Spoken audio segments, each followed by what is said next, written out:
रामो मम देवता रघुवरं रामं भजे धार्मिकं रामेण प्रतिमेन सर्वजगति संवर्धते राजते रामायैव नमोऽस्तु मे मनयिदं रामान् न गच्छेद्बहिः रामस्याहम् अहं वसामि सततं रामे रामावमाम् శ్రీమాతృభ్యాం సమాయించిన భారత రాజ్యాంగ సర్వసత్తాక గణతంత్ర దినోత్సవ శుభాకాంక్షలు అందరికీ కూడా తెలియజేస్తున్నాం. 2026 జనవరి 26 మరి భారతదేశానికి ఒక సంపూర్ణమైనటువంటి రాజ్యాంగ అధికారం ఏర్పడినటువంటి రోజు ఇది. దేశభక్తి దైవభక్తి రెండు సమానమైనవి కనుక దేశభక్తి నుంచి దైవభక్తులకు మనం అడుగు పెడుతూ రామాయణ పారాయణం, ముఖ్యంగా అధ్యాత్మ రామాయణ నవహానిక దీక్షా కార్యక్రమంలో కొనసాగుతూ ఉన్నాం. ముఖ్యంగా ఈరోజు భీష్మ అష్టమి. ఈరోజు అందరూ కూడా భీష్ముడికి తర్పణాలు విడిచిపెడుతూ ఉంటారు. మామూలుగా తర్పణాలు విడిచిపెట్టాలి అంటే తల్లిదండ్రులు ఉన్న వాళ్ళు ఎవరు కూడా తర్పణాలు విడిచిపెట్టరు. అంటే వారి కర్మాధికారం లేదు. వారిలో ఎవరైనా గతిస్తే కర్మాధికారం వస్తే అప్పుడు ఇతరులకు తర్పణాలు, ఎవరికైనా తర్పణాలు విడిచిపెట్టే వ్యవహారం ప్రారంభం. కానీ భీష్ముడికి తర్పణాలు విడిచిపెట్టడానికి తల్లిదండ్రులు ఉన్నవాళ్ళు కూడా పనికొస్తారు, జీవపితృకులు కూడా పనికొస్తారు. వాళ్ళు కూడా తర్పణాలు విడిచిపెట్టాలి అని చెప్పారు పెద్దవాళ్ళు. ఎందుకంటే భీష్ముడికి పిల్లలు లేరు అని సాక్షాత్తుగా తన కడుపును పుట్టిన పిల్లలు తర్పణాలు ఇస్తే సేకరించే అవకాశం పాపం భీష్ముడికి లేదు కాబట్టి ఎవరైనా తర్పణాలు ఇవ్వచ్చు, అందరూ కూడా తర్పణాలు ఇవ్వాలి. ఎందుకంటే భీష్ముడు లాంటి మహానుభావుడు లోకంలో ఎక్కడ వెతికినా కూడా దొరకడు. తాను స్వచ్ఛంద వర్ణం కలిగిన వాడు కనుక ఉత్తరాయణ పుణ్యకాలం వచ్చేంత వరకు ఆగి వచ్చిన తర్వాత మాఘమాసంలో అష్టమి వచ్చిన తర్వాత విష్ణు సహస్రనామం ధర్మరాజు చెప్పడం మొదలుపెట్టాడు. అలా చెప్తూ మొదలు పెడుతూ ప్రాణోత్కమనం కూడా ప్రారంభం చేశాడు. ఈ 5 ప్రాణాలు కదా, ఒక్కొక్క ప్రాణం ఆ స్థానాన్ని తప్పించి ఒక చోటుకి తీసుకురావడం, ఆ తర్వాత ప్రాణాలు బయటికి పంపడం, ఇది ప్రాయోపవేశ విధానం. అది చాలా కష్టమైంది, అందరికీ సాధ్యమైంది కాదు. అలా అతను చేస్తే అష్టమి, నవమి, దశమి కూడా ఆ ప్రయత్నంలో ఉంటూ ఇటు విష్ణుదాతని చెబుతూ ఏకాదశి నాడు ప్రాణాలు విడిచేయాలని చెప్తారు.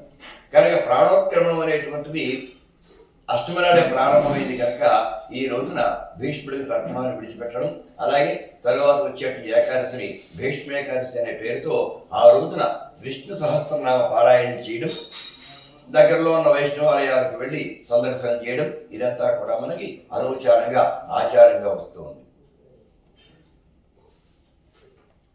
రామాయణ భారతాల్లో మహావీరులు అంటే ఇద్దరు. భారతంలో మహావీరుడు ఎవరయ్యా అంటే భీష్ముడే. ఎందుకంటే రోజుకు 10,000 మందిని సంహరించాడు. ఆయన ఒంటికి చిన్న దెబ్బ కూడా తగల. రోజుకి 10,000 మంది పడిపోయారు. అలా 10 రోజులు యుద్ధం చేశారు. చిన్న దెబ్బ కూడా ఆయన తగలేదు.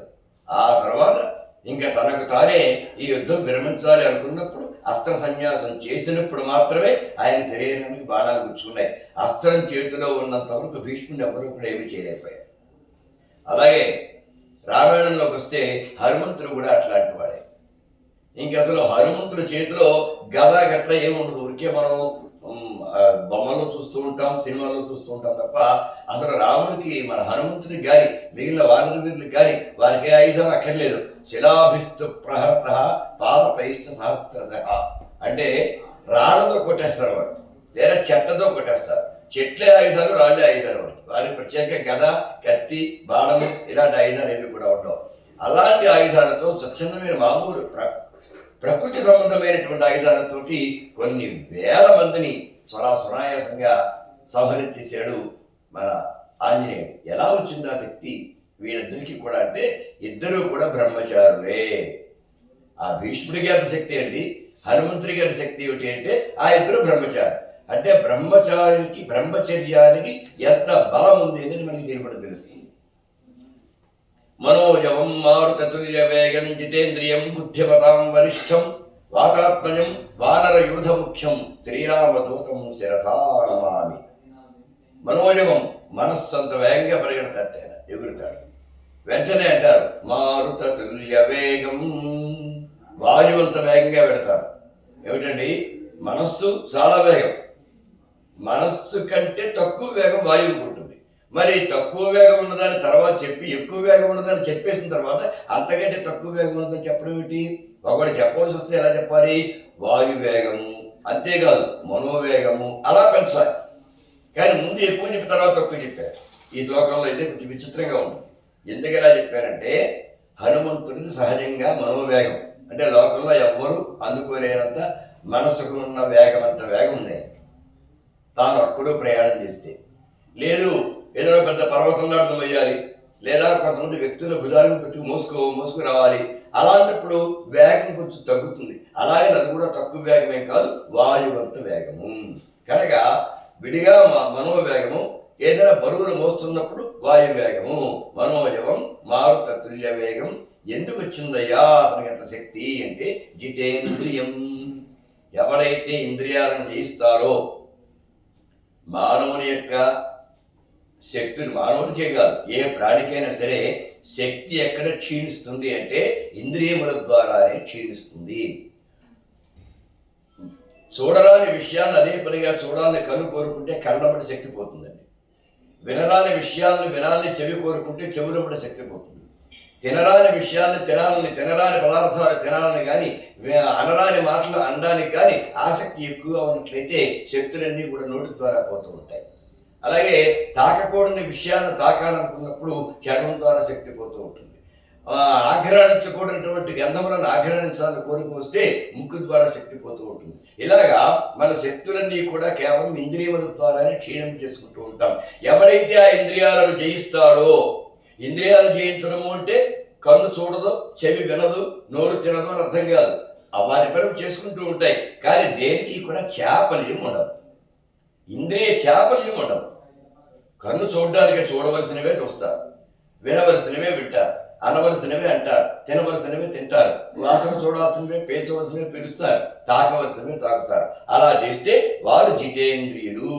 జితేంద్రియం, ఎవరి ఇంద్రియాలను జయిస్తారో వారికి అంత శక్తి ఉంటుంది. జితేంద్రియం బుద్ధిమతాం వరిష్టం. అలా ఎవరైతే జితేంద్రియుడు అవుతాడో వారికి బుద్ధి శక్తి చాలా బాగా పనిచేస్తుంది. రామాయణంలో హనుమంతుడికి ఉన్నంత తెలివితేట మరి ఎవరిలో ఉన్నట్లు కనపడం మనకి. అంత బుద్ధిమతాం వరిష్టం, బుద్ధిమంతులలో శ్రేష్ఠుడు ఎవరయ్యా అంటే హనుమంతుడే. ఎలా వచ్చే తెలివితేటలు? ఇంద్రియ జయం వల్ల వచ్చాయి, జితేంద్రియం వల్ల వచ్చాయి. కాబట్టి ఆయన వాతాత్ముడు, వానరయూధముఖ్యుడు, శ్రీరామదూత అయ్యాడు. ఆయనకు నమస్కారం. అటువంటి హనుమంతుడు ఎవరి వల్ల అవుతుందండి? రాముడి వల్ల కూడా కాదు. సాక్షాత్తు శ్రీమన్నారాయణమూర్తి మానవుడిగా దిగి వచ్చినటువంటి రాముడు కూడా దాటలేకపోయినటువంటి ఆ సముద్రాన్ని, ఒకటా రెండా శతయోజన విస్తీర్ణమైనటువంటి సముద్రాన్ని సునాయాసంగా లంఘించేశాడంతే. గోష్పదీకృత వారాసి, సముద్రం అంతా గోవు పాదం అంతా భావించేట. అంటే ఒక బురదగా ఉన్న చోట ఆవు కనుక అడుగు వేసి తీస్తే అక్కడ చిన్న గొయ్యి ఏర్పడుతుంది. దాన్ని గోష్పాదం అంటారు. దాన్ని దాటలో ఎంత సులువు చెప్పండి? సముద్రాన్ని అలా దాటేయాలి. గోష్పదీకృత వారాశం మశకీకృత రాక్షసం. రాక్షసులు చెప్పాలి, ఒకరా ఇద్దరా? 80,000 మంది రాక్షసులు, 80,000 దోమలు వస్తే వాటిని చంపడం ఎంత తేలికో నిజానికి మనకి అది కూడా కష్టమే. 1-2 దోమలు తప్పగలం కానీ 800 దోమలు వస్తే మనం తట్టుకోలేము. ఇంకా కొన్నింటి చంపుతుంటే కొన్ని వచ్చి పుట్టేస్తూ ఉంటాయి. కానీ 80,000 మంది రాక్షసుల్ని 80,000 దోమలు చంపిన దానికన్నా చాలా తేలిగ్గా చంపబోతున్నాడు. ఇంకా రాముడు కూడా 14,000 మందిని చెప్పాడు ఒక్కసారి. ఈయన ఒకేసారి 80,000 మందిని చెప్పేశాడు. మశకీకృత రాక్షసం ఆయన కదా. అటువంటి ఆ హనుమంతుడు శతయోజన విస్తీర్ణమైనటువంటి సముద్రాన్ని దాటి పెడుతూ ఉంటే మధ్యలో అనుకోకుండా ఒక సుఖం ఆయనకు ఆతిథ్యం వచ్చింది. అఖిలది బొమ్మనాడు మైనాకుడు ఆయన చేస్తారంటే సురస అనేటువంటి దేవమాత నాగమాత పరీక్షించడానికి వచ్చింది. వస్తే సునాయాసంగా ఆమె నోట్లో ప్రవేశించి బయటకు వచ్చి ఉపాయంతో జయించారు. ఆ తర్వాత శివిహిక అనేటువంటి ఛాయాగ్రాహిణి ఇతను చంపడానికి వచ్చింది. దాన్ని అక్కడెక్కడే చంపేశారు. తర్వాత సముద్రం అవతల అడుగు పెట్టి అక్కడ లంకెని తగిలితే ఆ లంకెని కూడా ఎడమ చేతి పిడికిలి బిగించి మళ్ళీ వదులు చేసి కొద్దిగా కొట్టి దాన్ని పడగొట్టి ఆ లంకెని జయించి ఉత్తర అద్వారం గుండా అంటే గోడ దూకి లంకలో గడుగు పెట్టాడు. ఆ సీతాన్వేషణ చేశాడు. సీత దర్శనమైంది. సీతతో మాట్లాడాడు. రామమూర్తికి ఇచ్చాడు. చూడావడిని తీసుకున్నాడు. రావణాసుడితో మాట్లాడాడు. లంకా దహనం చేశాడు. మళ్ళీ జాగ్రత్తగా వెనక్కి వచ్చి రాముడికి ఆ సీత యొక్క జాడ చెప్పాడు. ఇదంతా జరగాలి అంటే అసలు సీత జాడ చెప్పడం కోసం సీత ఎక్కడో ఎందుకుంది? రావణాసుడు ఎత్తుకు వెళ్ళాడు. రావణాసుడు ఎందుకు వెళ్ళాడు? అరణ్యంలో రావణాసుడు దగ్గరకు వచ్చేసాడు. రావణాసురుడు సీతతో సంబంధం ఏంటి అంటే శూర్పణఖ వెళ్ళి సీత అనే ఒక స్త్రీ ఉన్నది, జగదేక సుందరి, అంత అందగెత్తిన ఎక్కడ చూడలేదు, నీకు భార్యగా తీసుకొద్దాం అనుకున్నాను, కానీ రాముడు లక్ష్మణుడు ముక్కు చెవులు కోసేశాడు, ఆయన కాబట్టి సగం నువ్వు చూడు చెప్పాడు కాబట్టి మారీచుని పంపి ఇలా చేశాడు. మరి అక్కడే శూర్పణఖ ఎలా వచ్చింది అంటే ఆ అగస్త్యాశ్రమం దాటి పంచవటి తీరానికి వీళ్ళు వచ్చారు కాబట్టి అలా జరిగింది. ఆ పంచవటి తీరాన్ని ఎక్కడి నుంచి వచ్చారయ్యా? అగస్త్యాశ్రమం నుంచి వచ్చారు. అక్కడికి ఎలా వచ్చారు?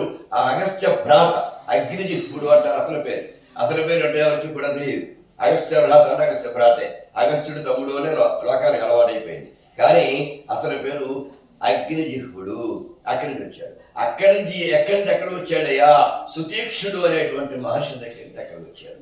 ఎక్కడి నుంచి వచ్చాడయ్యా? అంతకుముందు అత్రి మహర్షి యొక్క ఆశ్రమం నుంచి బయటకు వచ్చి బయలుదేరి ఈ సుతీష్ణుని యొక్క ఆశ్రమానికి రావడం జరిగింది. అత్రి మహర్షి యొక్క ఆశ్రమాన్ని విడిచిపెట్టడంతో అరణ్య కాండ అనేది ప్రారంభమవుతున్నది మనకి. ఇది ఒక సంప్రదాయం. ఇలా ఎందుకు చెప్పుకొచ్చేది? చుట్టూ వెనక నుంచి ముందుకు వచ్చేది అని అనుకుంటారేమో. అరణ్యకాండ దగ్గరికి వచ్చేటప్పటికి ముందు సుందరకాండ చదివి సుందరకాండ ప్రస్తావించుకుని ఆ తర్వాత అరణ్యకాండ చెప్పాలి, చదవాలి, పారాయణ అంటే ఇదేనంతే అని ఒక నియమం సంప్రదాయం అంటుంది. అందుకు సుందరకాండ చెప్పి మళ్ళీ ఇప్పుడు అరణ్యకాండలో వస్తున్నారు. అలాగే భారతం కూడా మొదట జరుగుతున్న సరిగ్గా విరాట పర్వం ముందు చెప్పుకుని ఆ తర్వాత అరణ్య పర్వం చెప్పు. అరణ్య పర్వం దగ్గరికి వచ్చేప్పుడు చెప్పకుండా ముందు విరాట పర్వం చెప్పాలన్నారు. విరాట పర్వం చెప్పి లేదా చదివి ఆ తర్వాత అరణ్య పర్వం చదవాలి అని ఒక పెద్దలు ఒక నియమాన్ని ఏర్పరిచారు. అందుకు ముందుగా సూక్ష్మంగా సుందరకాండని ప్రస్తావించుకున్నాం. అత్రి మహర్షి యొక్క ఆశ్రమం నుంచి బయలుదేరి అయ్యా మరి మేము వెళ్ళొస్తాం, మాకు అనుమతిని ఇవ్వండి అని అడిగారు. అత్రి మహర్షి, అనసూయాదేవి ఈ ఇద్దరు కూడా వాళ్ళకి పుష్కలంగా ఆశీర్వచనాలు ఇచ్చారు. మరి మాకు దారి తెలియదు కాబట్టి కొంత దూరం మాకు ఎవరన్నా దారి చూపించడానికి మీ శిష్యులను పంపించండి అని అడిగారు. అలాగే కొంతమంది శిష్యులను పంపించారు. సరే, కొంత దూరం ఒక క్రోసు దూరం వెళ్ళిన తర్వాత ఓ పెద్ద నదిని చూశాడు. మరి ఏమయ్యా ఈ నదిని దాటాలి కదా, ఎలాగా అంటే ఏం పర్వాలేదండి, ఇక్కడ బ్రహ్మాండమైన ఒక నావ ఒకటి ఉంది, ఆ నౌక ఒకటి ఉంది, ఆ నౌక నడపడం మాకు తెలుసు. చూడండి మహర్షులకి శిష్యులు ఇప్పుడు కూడా కొంచెం బల్లకట్లని ఉంటాయి. ఇప్పుడని కాదు, మా చిన్నప్పుడు చూసేవాళ్ళు. ఆ బల్లకట్టు నడపడానికి ఎవరు ఉండరు, ఎవరు వాళ్ళు నడుపు వెళ్ళిపోవడమే అంతే. అందరికీ ఆ ప్రాంతంలో ఉన్నందుకు అది నడుపుకోవడం తెలిసిపోతుంది అనమాట, అలవాటు అవుతుంది వాళ్ళకి. అలాగా ఈ నౌకకు ఉంటుందంటే ఆ నౌక ఎవరు వచ్చి ప్రత్యేకంగా దాటించండి, ఎవరికి కావచ్చు కూడా దాటి వెళ్ళి వచ్చేస్తుంటారు అంతే. అలాగే ఒక విధానం ఉంది.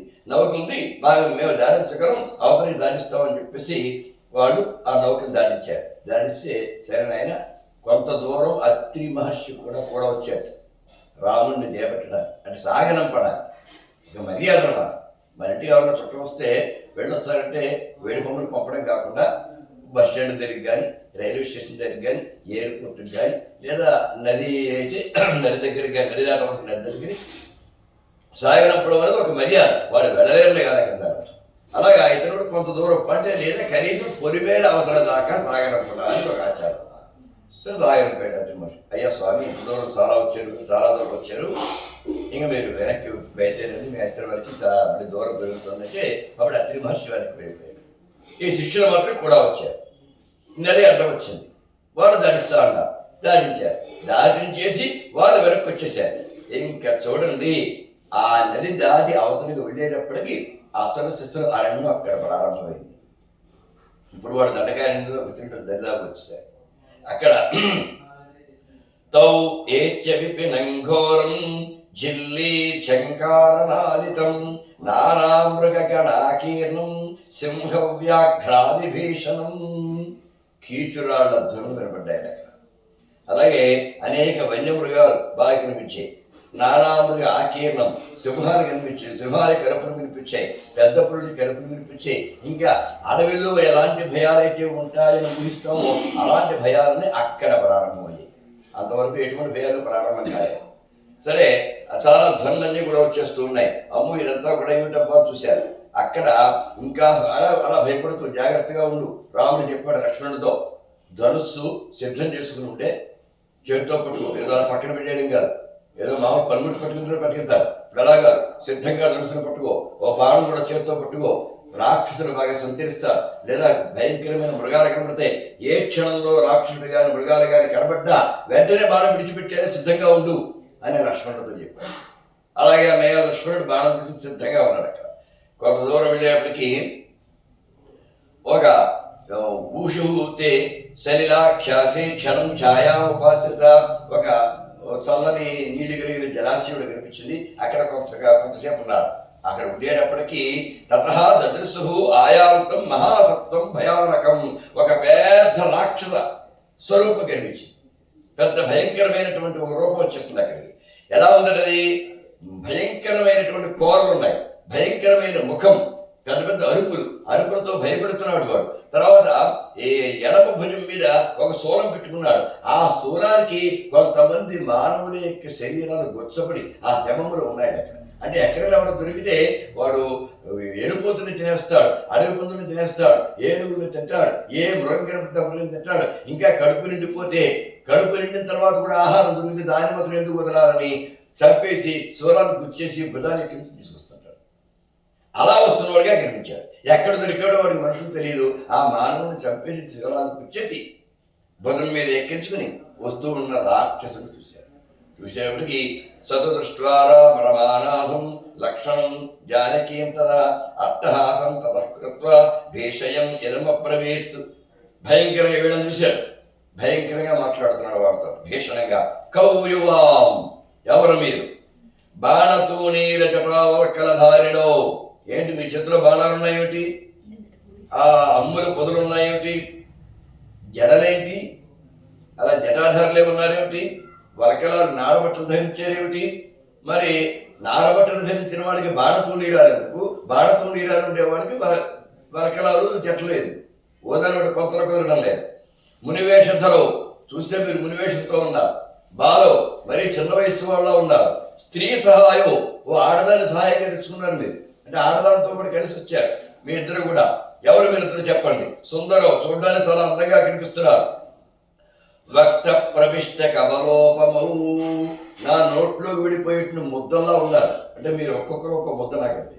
నేను తినేయాలనుకుంటే ఒక్కొక్కడు ఒక ముద్ద, ఒక ముద్దపాటిగా ఉన్నారు మీరు, ఒక కమలం పాటిగా ఉన్నారు. కమలోపమౌ అంటారు. నేను మనం చెప్పాను, బొబ్బయోర భేద అని ఉత్తరాది వారు బారాయి రాస్తారు. మనం ఇక్కడ బాగా పలుకుతాం. ఇది మన కమలం ఉంటాం, అంటే ముద్ద అని. మన కమలం దేహి అని అంటుంటారు, మాతా కమలం అంటారే. కమలం అమ్మ ఒక ముద్ద పెట్టండి, వారు దాన్ని కమలం అంటారు అనమాట. కమలోపము కిమర్థమాగతం, ఎందుకోసం వచ్చారయ్యా మీరు ఇద్దరు? నా నోట్లో పడ్డానికి నా ముద్దలాగా వచ్చారు మీరు. ఘోరం వనం యాల నిషేవితం, ఇది భయంకరమైన వనం, చుట్టూ పాములు తిరుగుతాయి, మరి భయంకరమైన మృగాలు తిరుగుతాయి. ఇలాంటి చోటుకి మీరెందుకు వచ్చారు అని అడిగాడు. అప్పుడు రాముడు చెప్తున్నాడు, అహం రామ, నన్ను రాముడు అంటారు. అయం భ్రాత లక్ష్మణో మమ సమ్మత, ఇతడు నా తమ్ముడు లక్ష్మణుడు. ఇంకా ఏషా సీత మమ ప్రాణవల్లభ మయా వయమాగత, ఈమె సీత నా ప్రాణవల్లభ అంటే నా భార్య. ఇతడు నా తమ్ముడు లక్ష్మణుడు, ఈమె నా భార్య సీత. పితృవాక్యం పురస్కృత్య శిక్షణార్థం భవాదృశం, మా తండ్రి గారి ఆజ్ఞ మేరకు మేము అడవికి వచ్చాం. ఎందుకు వచ్చామో తెలుసా? నీలాంటి వాళ్ళని శిక్షించడానికి. ఎంత ధైర్యంగా మాట్లాడుతున్నాడు.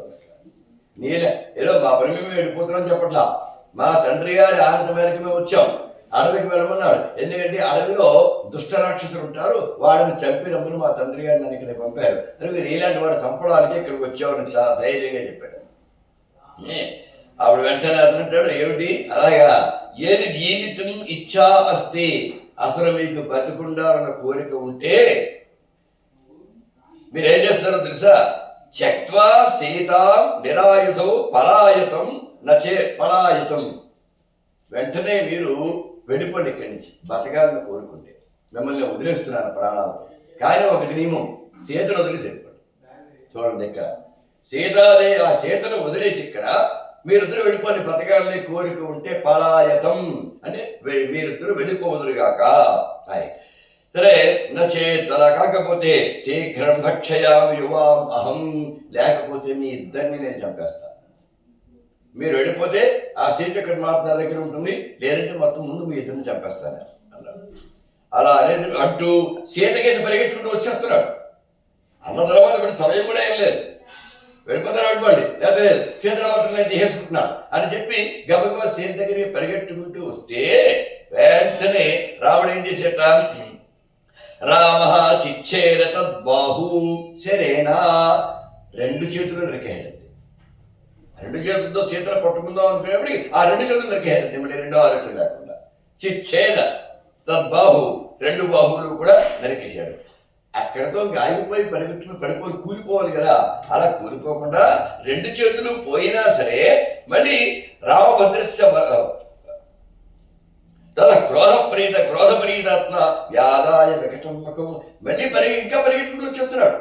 రెండు చేతులు పోయినా కూడా వాడికి లెక్కలేదన్నమాట. పరిగెట్టుకుంటూ దగ్గరికి వచ్చేస్తున్నాడు. అమ్మో వీడు ఎలా ఆపలం అని చెప్పేసి పదద్వయం విరాధస్య తదద్భుతమివాభవతు, మొత్తం రెండు కాళ్ళు కొట్టాడు, రెండు చేతులు ముందు నరికేయాడు. అయినా ఆకుండా మీరు వచ్చేస్తున్నాడు, రెండు కాళ్ళు నరికేయాడు. వెంట కింద పడిపోయాడు కదా, ఇంకా అప్పటిలో ఆగిపోయినట్టుగా. కానీ అప్పుడు కూడా ఆగలేదు అతను. ఏం చేసేట, పాములాగా దొరుకుంటూ వచ్చేస్తున్నాడు. నోరు పెద్దదిగా చేసుకుని పాములాగా దొల్లుకుంటూ వచ్చేసి అక్కడ వాళ్ళు మిగేద్దామని. అప్పుడు ఇంక లాభం లేదని చెప్పేసి తతః అర్ధచంద్రాకారేణ బాణేన అస్య మహచ్చర చిచ్చేరా, ఇంక లాభం లేదని అర్ధచంద్ర ఆకారంతో ఉంటున్న బాణం చూసుకుని తలకాయ మీద కొట్టాడు. శిరస్థితిగా అతను పడిపోయింది. అంతవరకు శిరస్సు వచ్చాడు, ముందు చేతులు కొట్టాడు, కాలు కొట్టాడు, చేతులు కొట్టాడు, పరిగెట్టుకుంటూ వస్తున్నాడు, కాలు కొట్టాడు, పాములాగా దొరుకుంటూ పాక్కుంటూ వచ్చేస్తున్నాడు, తలకాయ తీశాడు. తలకాయ తీయాలి అనుకున్నాడు, అర్ధచంద్రాకారంతో బాణం వేస్తాడు. పొట్టలను గుండెలను గుచ్చుకోవాలంటే సూర్యమనగా ఉంటున్న బాణం వేస్తారు. దేనికి ఏ సమయంలో ఎలాంటి బాణం వేయాలి అని లెక్క ఉంటుంది. ఆ చెయ్యి అలా పెట్టేప్పటికి ఏ బాణం కావాలో అక్కడికే చెయ్యడుతుంది. అది కలవాడు. మనం డీటీపీ చేస్తున్నప్పుడు టైప్ చేస్తాం, సరిగ్గా ఏ సమయంలో ఆ వేలు ఎక్కడికి వెళ్ళాలో ఆక్షరం తిరుగుతుంది, ఇలా చూసుకుని వెయ్యం మనం. అలా మరి మనకి అలవాటు ఉంటే వాళ్ళకి ఎంత అలవాటు ఉంటుంది. అందుకని ఏ బాణం కావాలో ఆ బాణం వస్తుంది, ఇలా పెట్టిలా తీసేపటికి. సరే దాంతో ఆ శిరస్సుని కొడవలో పడేయాడంతే. అప్పుడు శతః సీత సమాలంగ్య ప్రశంసరఘోత్తమం, చాలా దగ్గరకు వచ్చి గబగబా రాముడిని కౌగిలించుకుని చాలా ఆనందం, ఎంత గొప్పగా చేసావు, ఇంత భయంకరుడైన రాష్ట్రుడు ఎలా తప్పించుకోవాలనుకుంటే చాలా చూస్తూండగా క్షణంలో తప్పేసావు కదయ్యా అని చాలా చాలా ఆనందపడింది. అప్పుడు ఆ శరీరంలో ఒక దివ్య పురుషుడు వచ్చాడు. వచ్చి స్వామి నేను దుర్వాస అకారణ కోపమూర్తిన శప్త, పుట్టి పుణ్యానికి కోపపడేటువంటి మహర్షి ఒకడు ఉన్నాడు. ఆయన పేరు దూర్వాసుడు. ఆయన ఎప్పుడు కోపం వస్తుందో తెలియదు, ఎందుకు కోపం వస్తుందో తెలియదు. కోపం వస్తున్నా తిట్టు వదిలేస్తాడా, తిట్టడు, శాపమే పెట్టేస్తాడు. అలాగే దూర్వాసుల వల్ల శాపాలు పొందిన వాడు ఎంతమందో, ఎన్ని కథలు నడిచేయో దూర్వాసుల వల్ల. కదా ఆ దూర్వాసన చేత నేను శాపం పొంది ఈ రూపాన్ని పొందాను, ఇవాళ నీ కారణంగా శాపముక్తిని పొందాను, మరి నమస్కారం స్వామి, నన్ను ఆశీర్వదించు అని చెప్పేసి నమస్కారం పెట్టి వెళ్ళిపోయాడు. ఆ రకంగా అక్కడ విరాధ వధతోటి దండకారణ్య జీవనం విరాధ వలతో ప్రారంభమైంది. మిగిలినటువంటి అరణ్యాలు పుష్పించడంలో చక్కగా మహర్షులు వాళ్ళు కనిపించారు ఆనందకరంగా. ఇక్కడ అడుగు పెట్టగానే మాత్రం ముందు ఒక భయంకర రాక్షసుడు రావడం, వాడిని చంపాల్సి రావడం, చంపించడం వాడు కూడా యక్షుడవడం, అది ఒక ఉపకారం జరగడం, అతని వల్ల నీ వల్ల నాకు ఉపకారం తిని ప్రశంస ఇవ్వడం. ఆ ఆనందం, ఇప్పుడు మన వల్ల ఎవరిని ఆనందపడ్డారనుకోండి, తెలియకుండానే మనకు ఒక శక్తి వస్తుంది. ఇది గమనించండి. పెద్దవాళ్ళైతే ఆశీర్వదిస్తారు, మనకన్నా చిన్నవాళ్ళు ఆశీర్వదించే శక్తి లేదు, కానీ ఆనందిస్తారు కదా మన వాళ్ళు ఉపకారం పొందితే. ఆ ఆనందం మనకు ఒక శక్తిగా మారుతుంది. అది మనకు ఉపకారం, మనకు తెలియకుండా పరోక్షంగా ఉపకారం చేస్తుంది. అందుకని ఎప్పుడూ కూడా ఇతరులకు ఆనందం కలగడానికి మనం కారకులు అవుతూ ఉండాలి. అదంతా కూడా మనకి తెలియనటువంటి గొప్ప బలం అన్నమాట. అది దేవుడే లేడు అని నాస్తికవారు, దేవుడు లేడు అని నమ్మి నేను నాస్తికుడిని బహిరంగ ప్రకటించుకుని ఎక్కడే నాగేశ్వరరావు కూడా మీ అందరి యొక్క ఆశీస్సులు నాకుంటే మీ ఆశీస్సులతోటి నేను ఎలా ఉన్నాను అని 1-10 మార్లు చెప్పాడు. అంటే దేవుడు నమ్మడు కానీ మన బ్రదర్ ఆశీస్సులు నమ్ముతాడు అన్న. ఆశీర్వదన శక్తులను నమ్మడం అంటే ఎన్నో మార్లు అన్నాడు, మీ అందరి ఆశీస్సుల వల్ల నేను వాళ్ళు ఎలా ఉన్నారు అని. అంటే ఆశీస్సులు ఉండే శక్తి, నాస్తికుడు కూడా నమ్మేటువంటి శక్తి ఆశీర్వదం అంటున్నారు కదా. ఇక్కడ విరాధే సఖ్యతే రామో లక్ష్మణేన చేతయ జగామ శరభంగస్య వనం సర్వసుఖావహం. విరాధను చెప్పిన తర్వాత రాముడు లక్ష్మణుడు సీత కలిసి శరభంగ మహర్షి యొక్క ఆశ్రమానికి వెళ్ళారు. సరే, ఆ శరభంగుడు ఇతను చూసి పరమానందపడిపోయాడు. తవ సందర్శనాకాంక్షి రామ త్వం పరమేశ్వర. రామ, నువ్వు సాక్షాత్ పరమేశ్వరుడు అయ్యా. నీకోసమే నీ దర్శనాన్ని కోరుకుంటూనే ఇంతవరకు నేను జీవించుకున్నాను. నేను పుట్టి చాలా కాలం అయిపోయింది, ఇంకా శరీరాన్ని వదిలేయాలి. కానీ వదలకుండా ఉన్నాను ఎందుకు తెలుసా? నీ దర్శనం చేసుకుని శరీరాన్ని వదలాలి అని తెలుసు. యోగాగ్నిలో నా శరీరాన్ని హుతం చేసుకుని నేను వెళ్ళిపోవడానికి ఏనాడో నిర్ణయం చేసుకున్నాను. కానీ నువ్వు వచ్చే యోగే నాంతి తనుత్యజాం అని రఘువంశత చెప్తారు. రఘువంశ బ్రాహ్మణులు అందరూ కూడా అంత్యకాలం వచ్చిన తర్వాత యోగంతో శరీరాన్ని వదిలేస్తారన్నమాట. అంతేగాని మంచం పట్టేసి తీసుకుని నలుగురి సేవ చేసుకుని అన్ని మంచం మీదే చాలా దురవస్థ, అలా అవస్థపడి తీసుకుని ప్రాణం వదలడం అనే విధానం రఘువంశరాజులకు ఎవరికి కూడా లేదు. వాళ్ళ యోగంతో వాళ్ళు కావాలి, సరే ఇంక అయిపోయింది, నేను వచ్చిన పని ఇంక శరీరం సహకరించడం లేదు, ఈ శరీరం వదిలేసి నేను వెళ్ళిపోతున్నాను అని యోగంతో ఆ ప్రాణోత్క్రమం వాళ్ళకి వాళ్ళు అలా చేసుకుంటారు. మరి ఏమి ఇందులో ఆత్మహత్యలు గట్రా ఉండవు, ఏ విషాలు తాగరు, ఉరి వేసుకుని ఏం చేయరు. అలా అందరూ నీకు వెళ్ళిపోదాం, శరీరం వదిలేస్తాడు, వదిలేసి బయటకు వచ్చేయగలరు. మనం ఒక ఇంట్లో బయటకు వెళ్ళిన తేలిగ్గా వాళ్ళ శరీరాన్ని బయటకు వచ్చేస్తారు. అదొక యోగం, ఆ యోగం ఇచ్చి వాళ్ళకి చేతనం ఉంది కనుక. అలాగా ఇతడు ఆ యోగ విద్య బాగా తెలిసిన వాడు. సరే, యోగంతో ఒక అగ్నిని సృష్టించుకుని అందులో శరీరాన్ని వదిలేసి బయటకు వెళ్ళిపోవడం కోసం సిద్ధంగా ఉన్నాను నేను. కానీ నువ్వు కావాలి, నీ దర్శనం చేసుకోవాలి, నీ దర్శనం అయిన తర్వాత ఏ పని చేయాలి, అందుకోసం ఎదురు చూస్తూ ఉన్నాను రామా. ఇంతకాలానికి నీ దర్శనమైంది, పరమానందం అని చెప్పి శిచం సమారోహయత అప్రమేయం రామం ససేతం సహసా ప్రణమ్య ఒక చిత్తుని ఏర్పరచుకున్నాడు. వాడికి చేయవలసిన సత్కారాలన్నీ చేశాడు, పూజా పురస్కారాన్ని చేశాడు, చేసి బ్రహ్మాండంగా స్తోత్రం చేశాడు, ఒక చెట్టుని ఏర్పరిచాడు, రాముడికి సీతకు కూడా నమస్కారం చేశాడు. చేసి సరే పశ్చత్ చూస్తూ ఉండు, ఇదానీ దేవేశో రాము దాశరథి ప్రభు. రాముడు అలా చూస్తూ ఉండుగాక, అంటే రామ నువ్వు చూస్తూ ఉండుగానే నేను శరీరాన్ని విడిచిపెడుతున్నాను. దగ్ధ్వా స్వదేహం, నా శరీరాన్ని అగ్నిలో హుతం చేసుకుని బ్రహ్మలోకం గచ్చామి, బ్రహ్మలోకాన్ని వెళ్ళిపోతారు. వాడు ఏ లోకాన్ని పెడతారో కూడా ముందే నిర్ణయం చేసుకుంటారు. శరీరం వదిలేసిన తర్వాత పుణ్యాత్ముడే అయినా సరే స్వర్గలోకం వెళ్ళొచ్చు, విష్ణులోకం వెళ్ళొచ్చు, శివలోకం వెళ్ళొచ్చు, బ్రహ్మలోకం వెళ్ళొచ్చు. ఎవరెక్కడ పెడతారో వారికి ఏం తెలియదు. మరి అలాంటిది వీడు ముందే ఒక నిర్ణయం, అంటే నేను చేసిన పర్వాల నేను ఫలానా లోకం వెళ్ళాలి అనుకుని వీళ్ళు క్రియాకలాపాలను చేస్తారు, తపస్సన చేస్తారు అన్నమాట. అందుకని బ్రహ్మలోకం అకల్మష గచ్చామి, స్వచ్ఛంగా నేను బ్రహ్మలోకాన్ని వెళ్ళబోతూ ఉన్నాను. అయోధ్యాధిపతి మేస్తు హృదయ రాఘవస్తదా, నా హృదయంలో ఎప్పుడూ కూడా అయోధ్యాధిపతి అయినటువంటి రాముడే ఉండుగాక. ఇంకా ఆయన అయోధ్యాధిపతి కాలేదు, ఎప్పటికైనా అవుతాడన్నమాట. ఆ మాట ఈ నోట్ వచ్చేస్తుంది. అందుకని అయోధ్యాధిపతి అయినటువంటి రాముడు ఎల్లప్పుడూ నా మనస్సులో అలా ఉండుగాక అని కోరుకుంటూ దివ్య దేహరథ సాక్షాత్ దియవు లోకపతే పదం అలాగా చితి మీదకి వెళ్ళిపోయాడు. ఆ శరీరం అలాగ భస్మైపోయింది, అందులో దివ్య పురుషుడు వచ్చాడు. వీళ్ళందరూ చూస్తూ ఉండగానే లోకపతే పదం అంటే ఆ బ్రహ్మదేవుని యొక్క స్థానానికి చూస్తూ ఉండగానే వెళ్ళిపోయాడు. ఆ తర్వాత చాలా మంది మహర్షులు, చుట్టుపక్కల ఉన్న మహర్షులందరూ వచ్చారు. శరభంగుడు లాంటి వాడు మరి ఆ దేహత్యాగం చేస్తుంటే చూడడానికి కూడా వచ్చారు. అయిపోయిన తర్వాత వీళ్ళు అన్నారు, ఒక్కసారి మీరు మా ఆశ్రమాన్ని కూడా దర్శించాలి, ఒక్కసారి మీరు అడుగు పెడితే మాకు భయం పోయి నిర్భయత్వం వస్తుంది, కాబట్టి ఒకసారి రండి అన్నారు. అనేప్పుడు రాముడు లక్ష్మణుడు సీత వీళ్ళందరూ కూడా వెళ్ళారు. వాళ్ళ ఆశ్రమాలు, చుట్టుపక్కల ఉన్న ఆశ్రమాన్ని కూడా చూడడానికి వెళ్ళాడు. అక్కడ ఎముకలు గుట్టల కింద ఉన్నాయండి. ఇదేంటే ఎక్కడైనా ఏవేవో గుట్టలు ఉండాలి కానీ ఎముకల గుట్టలు ఏమిటి? అస్థీని కేశాం ఏతాని కిమర్థం పతితాని వై.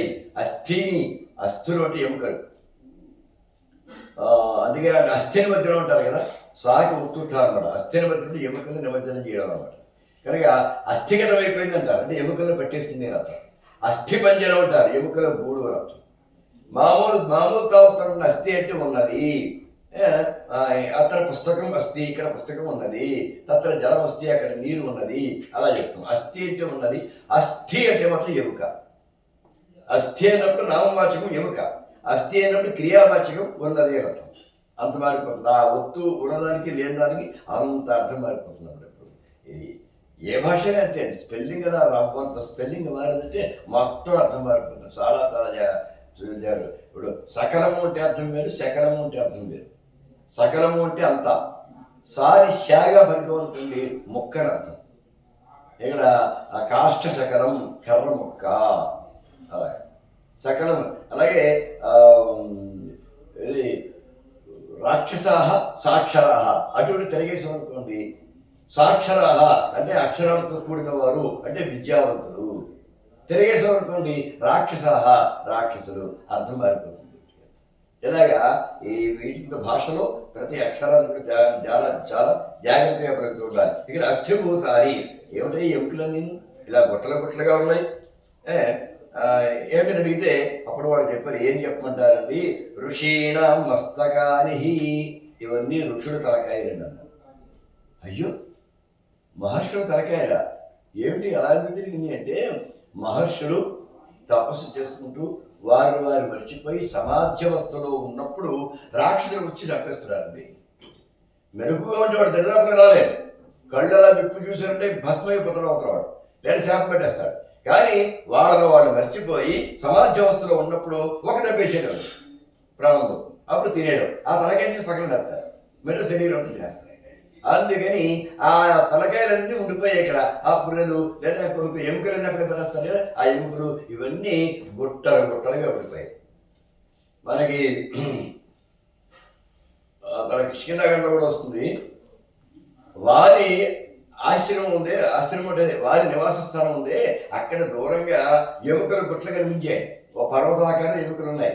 అవన్నీ ఏమిటి అంటే రావణాసుడికి వారి యొక్క నావగారు చెప్తాడు, ఏమని, వారిని ఓడిద్దామని, వారితో యుద్ధం చేద్దామని వచ్చి వారి చేతిలో మరణించిన వారి ఎముకలు గుట్టరు, కాసేపట్లో నీ ఎముకలు కూడా అక్కడికే పడతాయి అని తారుడు అనేటువంటి వాడు, అంటే వారి యొక్క మామగారు, పిల్లనిచ్చిన మామగారు, ఆయన రావణాసుడితో చెప్పినటువంటి మాటలన్నమాట.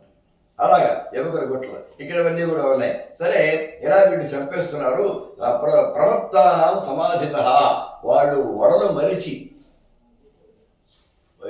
ప్రపంచాన్ని మర్చిపోయి ఒక తన్మయత్వ స్థితిలో ఉంటారే, ఆ స్థితిలో ఉన్నప్పుడు మాత్రమే వీళ్ళని చంపేసి తినేస్తున్నారు గుట్టలన్నీ కూడా అవి. కాబట్టి నువ్వు మాకు అభయం ఇవ్వాలి. ఈ రాక్షసులు ఎప్పుడు చివరిని ఎక్కడో మాకు తెలియడం లేదు. ఈ అరణ్యం అంతా రాక్షసుల మయమైపోయింది. ఏమంటే అప్పుడే ప్రతిజ్ఞ చేశాడు, ప్రతిజ్ఞాం అకరోత్ రామః వధాయ అశేష రక్షసాం. ఈ అరణ్యంలో మీకు ఏ రాక్షసుల వల్ల బాధ లేకుండా, ఒక్క రాక్షసుడు కూడా లేకుండా మొత్తం అందరినీ నేను చంపేస్తాను. వారి వల్ల మీకేం ప్రమాదం లేదు, ఇంకా నేనున్నాను, ఇక్కడ నేను వచ్చాను కదా, మీకేం బెంగలేదు, నాకు అభయం ఇచ్చాడు. అప్పుడు సీతాదేవి ఈ కిందులో లేదు, వాల్మీకి రామాయణంలో అడుగుతుంది, స్వామి వాళ్ళెవరో రాక్షసులు, వాళ్ళ వల్ల మునీశ్వరులు బాధపడుతున్నారు, మధ్యలో మిమ్మల్ని అడిగారు, మీరు ఇప్పుడు రాక్షసులను చంపడం మొదలెట్టారు అంటే రాక్షసులందరూ మనమే భయపడతారుగా, అసలు రాక్షసులతో మనకు ఎటువంటి వేరే లేదుగా, మనకు సంబంధం ఉన్నప్పుడు వాళ్ళని చంపుతాన్ని మీరెందుకు ఇచ్చారన్నమాట. ఆ మాట వెనక్కి తీసుకుని మనతో లేని పని కూడా వాళ్ళతో మనకెందుకు, ఇప్పుడు వాళ్ళందరూ మన మీద భయపడితే మనం ఇంకా చాలా ఏళ్ళు ఉండాలి ఇక్కడ అంటే అభయం ఇచ్చేసాను. అభయం సర్వభూతేభ్య దదామి ఏతద్వ్రతం మమ. ఎవరైనా సరే నువ్వు శరణం అంటే అభయం ఇచ్చి తీరుతారంటే. మరి ఒకసారి మాట ఇచ్చిన తర్వాత నతు ప్రతిజ్ఞాం సంస్కృత్య బ్రాహ్మణేభ్యో విశేషత అప్యహం, అవసరమైతే నిన్నేనా వదిలేస్తాను. సీతే సలక్ష్మణ అప్యహం జహ్యం, విడిచిపెట్టేస్తాను. సీతే సలక్ష్మణ త్వాం వా సీతే సలక్ష్మణ, సీత నిన్ను కానీ లక్ష్మణుడితో పాటుగా నిన్ను కానీ వదిలేస్తాను, కానీ ఇచ్చిన మాట మాత్రం వదలను. నిన్నేనే వదిలేస్తాను, లక్ష్మణుడిని వదిలేస్తాను, కానీ నేను మాటను మాత్రమే వదిలిపెట్టను. అందులో మునీశ్వరుడు ఇచ్చిన మాట, దాని అసలు వదలను. అని దృఢ నిశ్చయాన్ని ఖచ్చితంగా అక్కడ చెప్పడం కూడా జరిగింది. సరే, అది అలాగే జరిగింది. ఇప్పుడు ఇక్కడ ప్రతిజ్ఞాం అకరోత్, ప్రతిజ్ఞ చేశాడు, ఏమి ఇబ్బంది లేదు, నేను ఉన్నాను కదా అని. ఉవాసకరిచిత్ తత్ర వర్షాన్ని రఘునందన, ఆ మాట కోసుకొని కొన్నేళ్ల పాటు ఉండిపోయాడు. అదే ప్రాంతంలో కొన్ని సంవత్సరాలు ఉండిపోయాడు. ఉండిపోయి మొత్తం రాక్షసుని వాడు కనిపిస్తే చంపాడు మరి. ఇంకా రాక్షసుల ఒకరు లేక అక్కడ కాస్త నిర్భీకంగా తయారైన తర్వాత వాడు ప్రసాదపడ్డాక, సరే మీరంతా ప్రసాదపడ్డారు కదా, ఇంక నేను బయలుదేరి మరో చోట ఇంకెక్కడికి పెడతాను అని చెప్పేసి అన్నాడు. అలాగే వెళ్ళి అక్కడి నుంచి సుతీక్షుని యొక్క ఆశ్రమానికి వెళ్ళాడు. సుతీష్ణుడు ఈయన చూసి పరమానందపడిపోయాడు. పరమానందపడి ఆయనకి ఆతిథ్య మర్యాదలన్నీ కూడా చేయడం జరిగింది. అర్ఘ్యపార్యాదలన్నీ కూడా ఇవ్వడం జరిగింది. నీకోసమే ఎదురు చూస్తున్నానయ్యా రామ, నువ్వెవరో నాకు తెలుసు, నీవు పరాత్పరుడివి, నువ్వు రావణ వధ కోసమే ఇక్కడ వచ్చావని నాకు తెలుసు. సరే, నువ్వు ఎప్పుడు ఇలాగే వస్తావని నాకు తెలుసు, ఎప్పుడు వస్తావా, నిన్ను ఎప్పుడు దర్శించి ఆనందపడదామా అని ఎదురు చూస్తూ ఉన్నాం అని సుతీష్ణుడు తన ఆనందాన్ని వ్యక్తం చేశాడు. సరే, తర్వాత అంటే బాగా ఉంది. మరి ఇక్కడి నుంచి బయలుదేరి నేను ఈ అగస్త్యుని యొక్క ఆశ్రమం, అగస్త్యుని దర్శించాలనుకుంటున్నాను. అందరినీ మామూలుగా కాకినాడీగా చూశాడు. దారిలో ఎవరు కనబడుతుందో వాళ్ళు చూసుకుంటూ వెళ్ళాడు.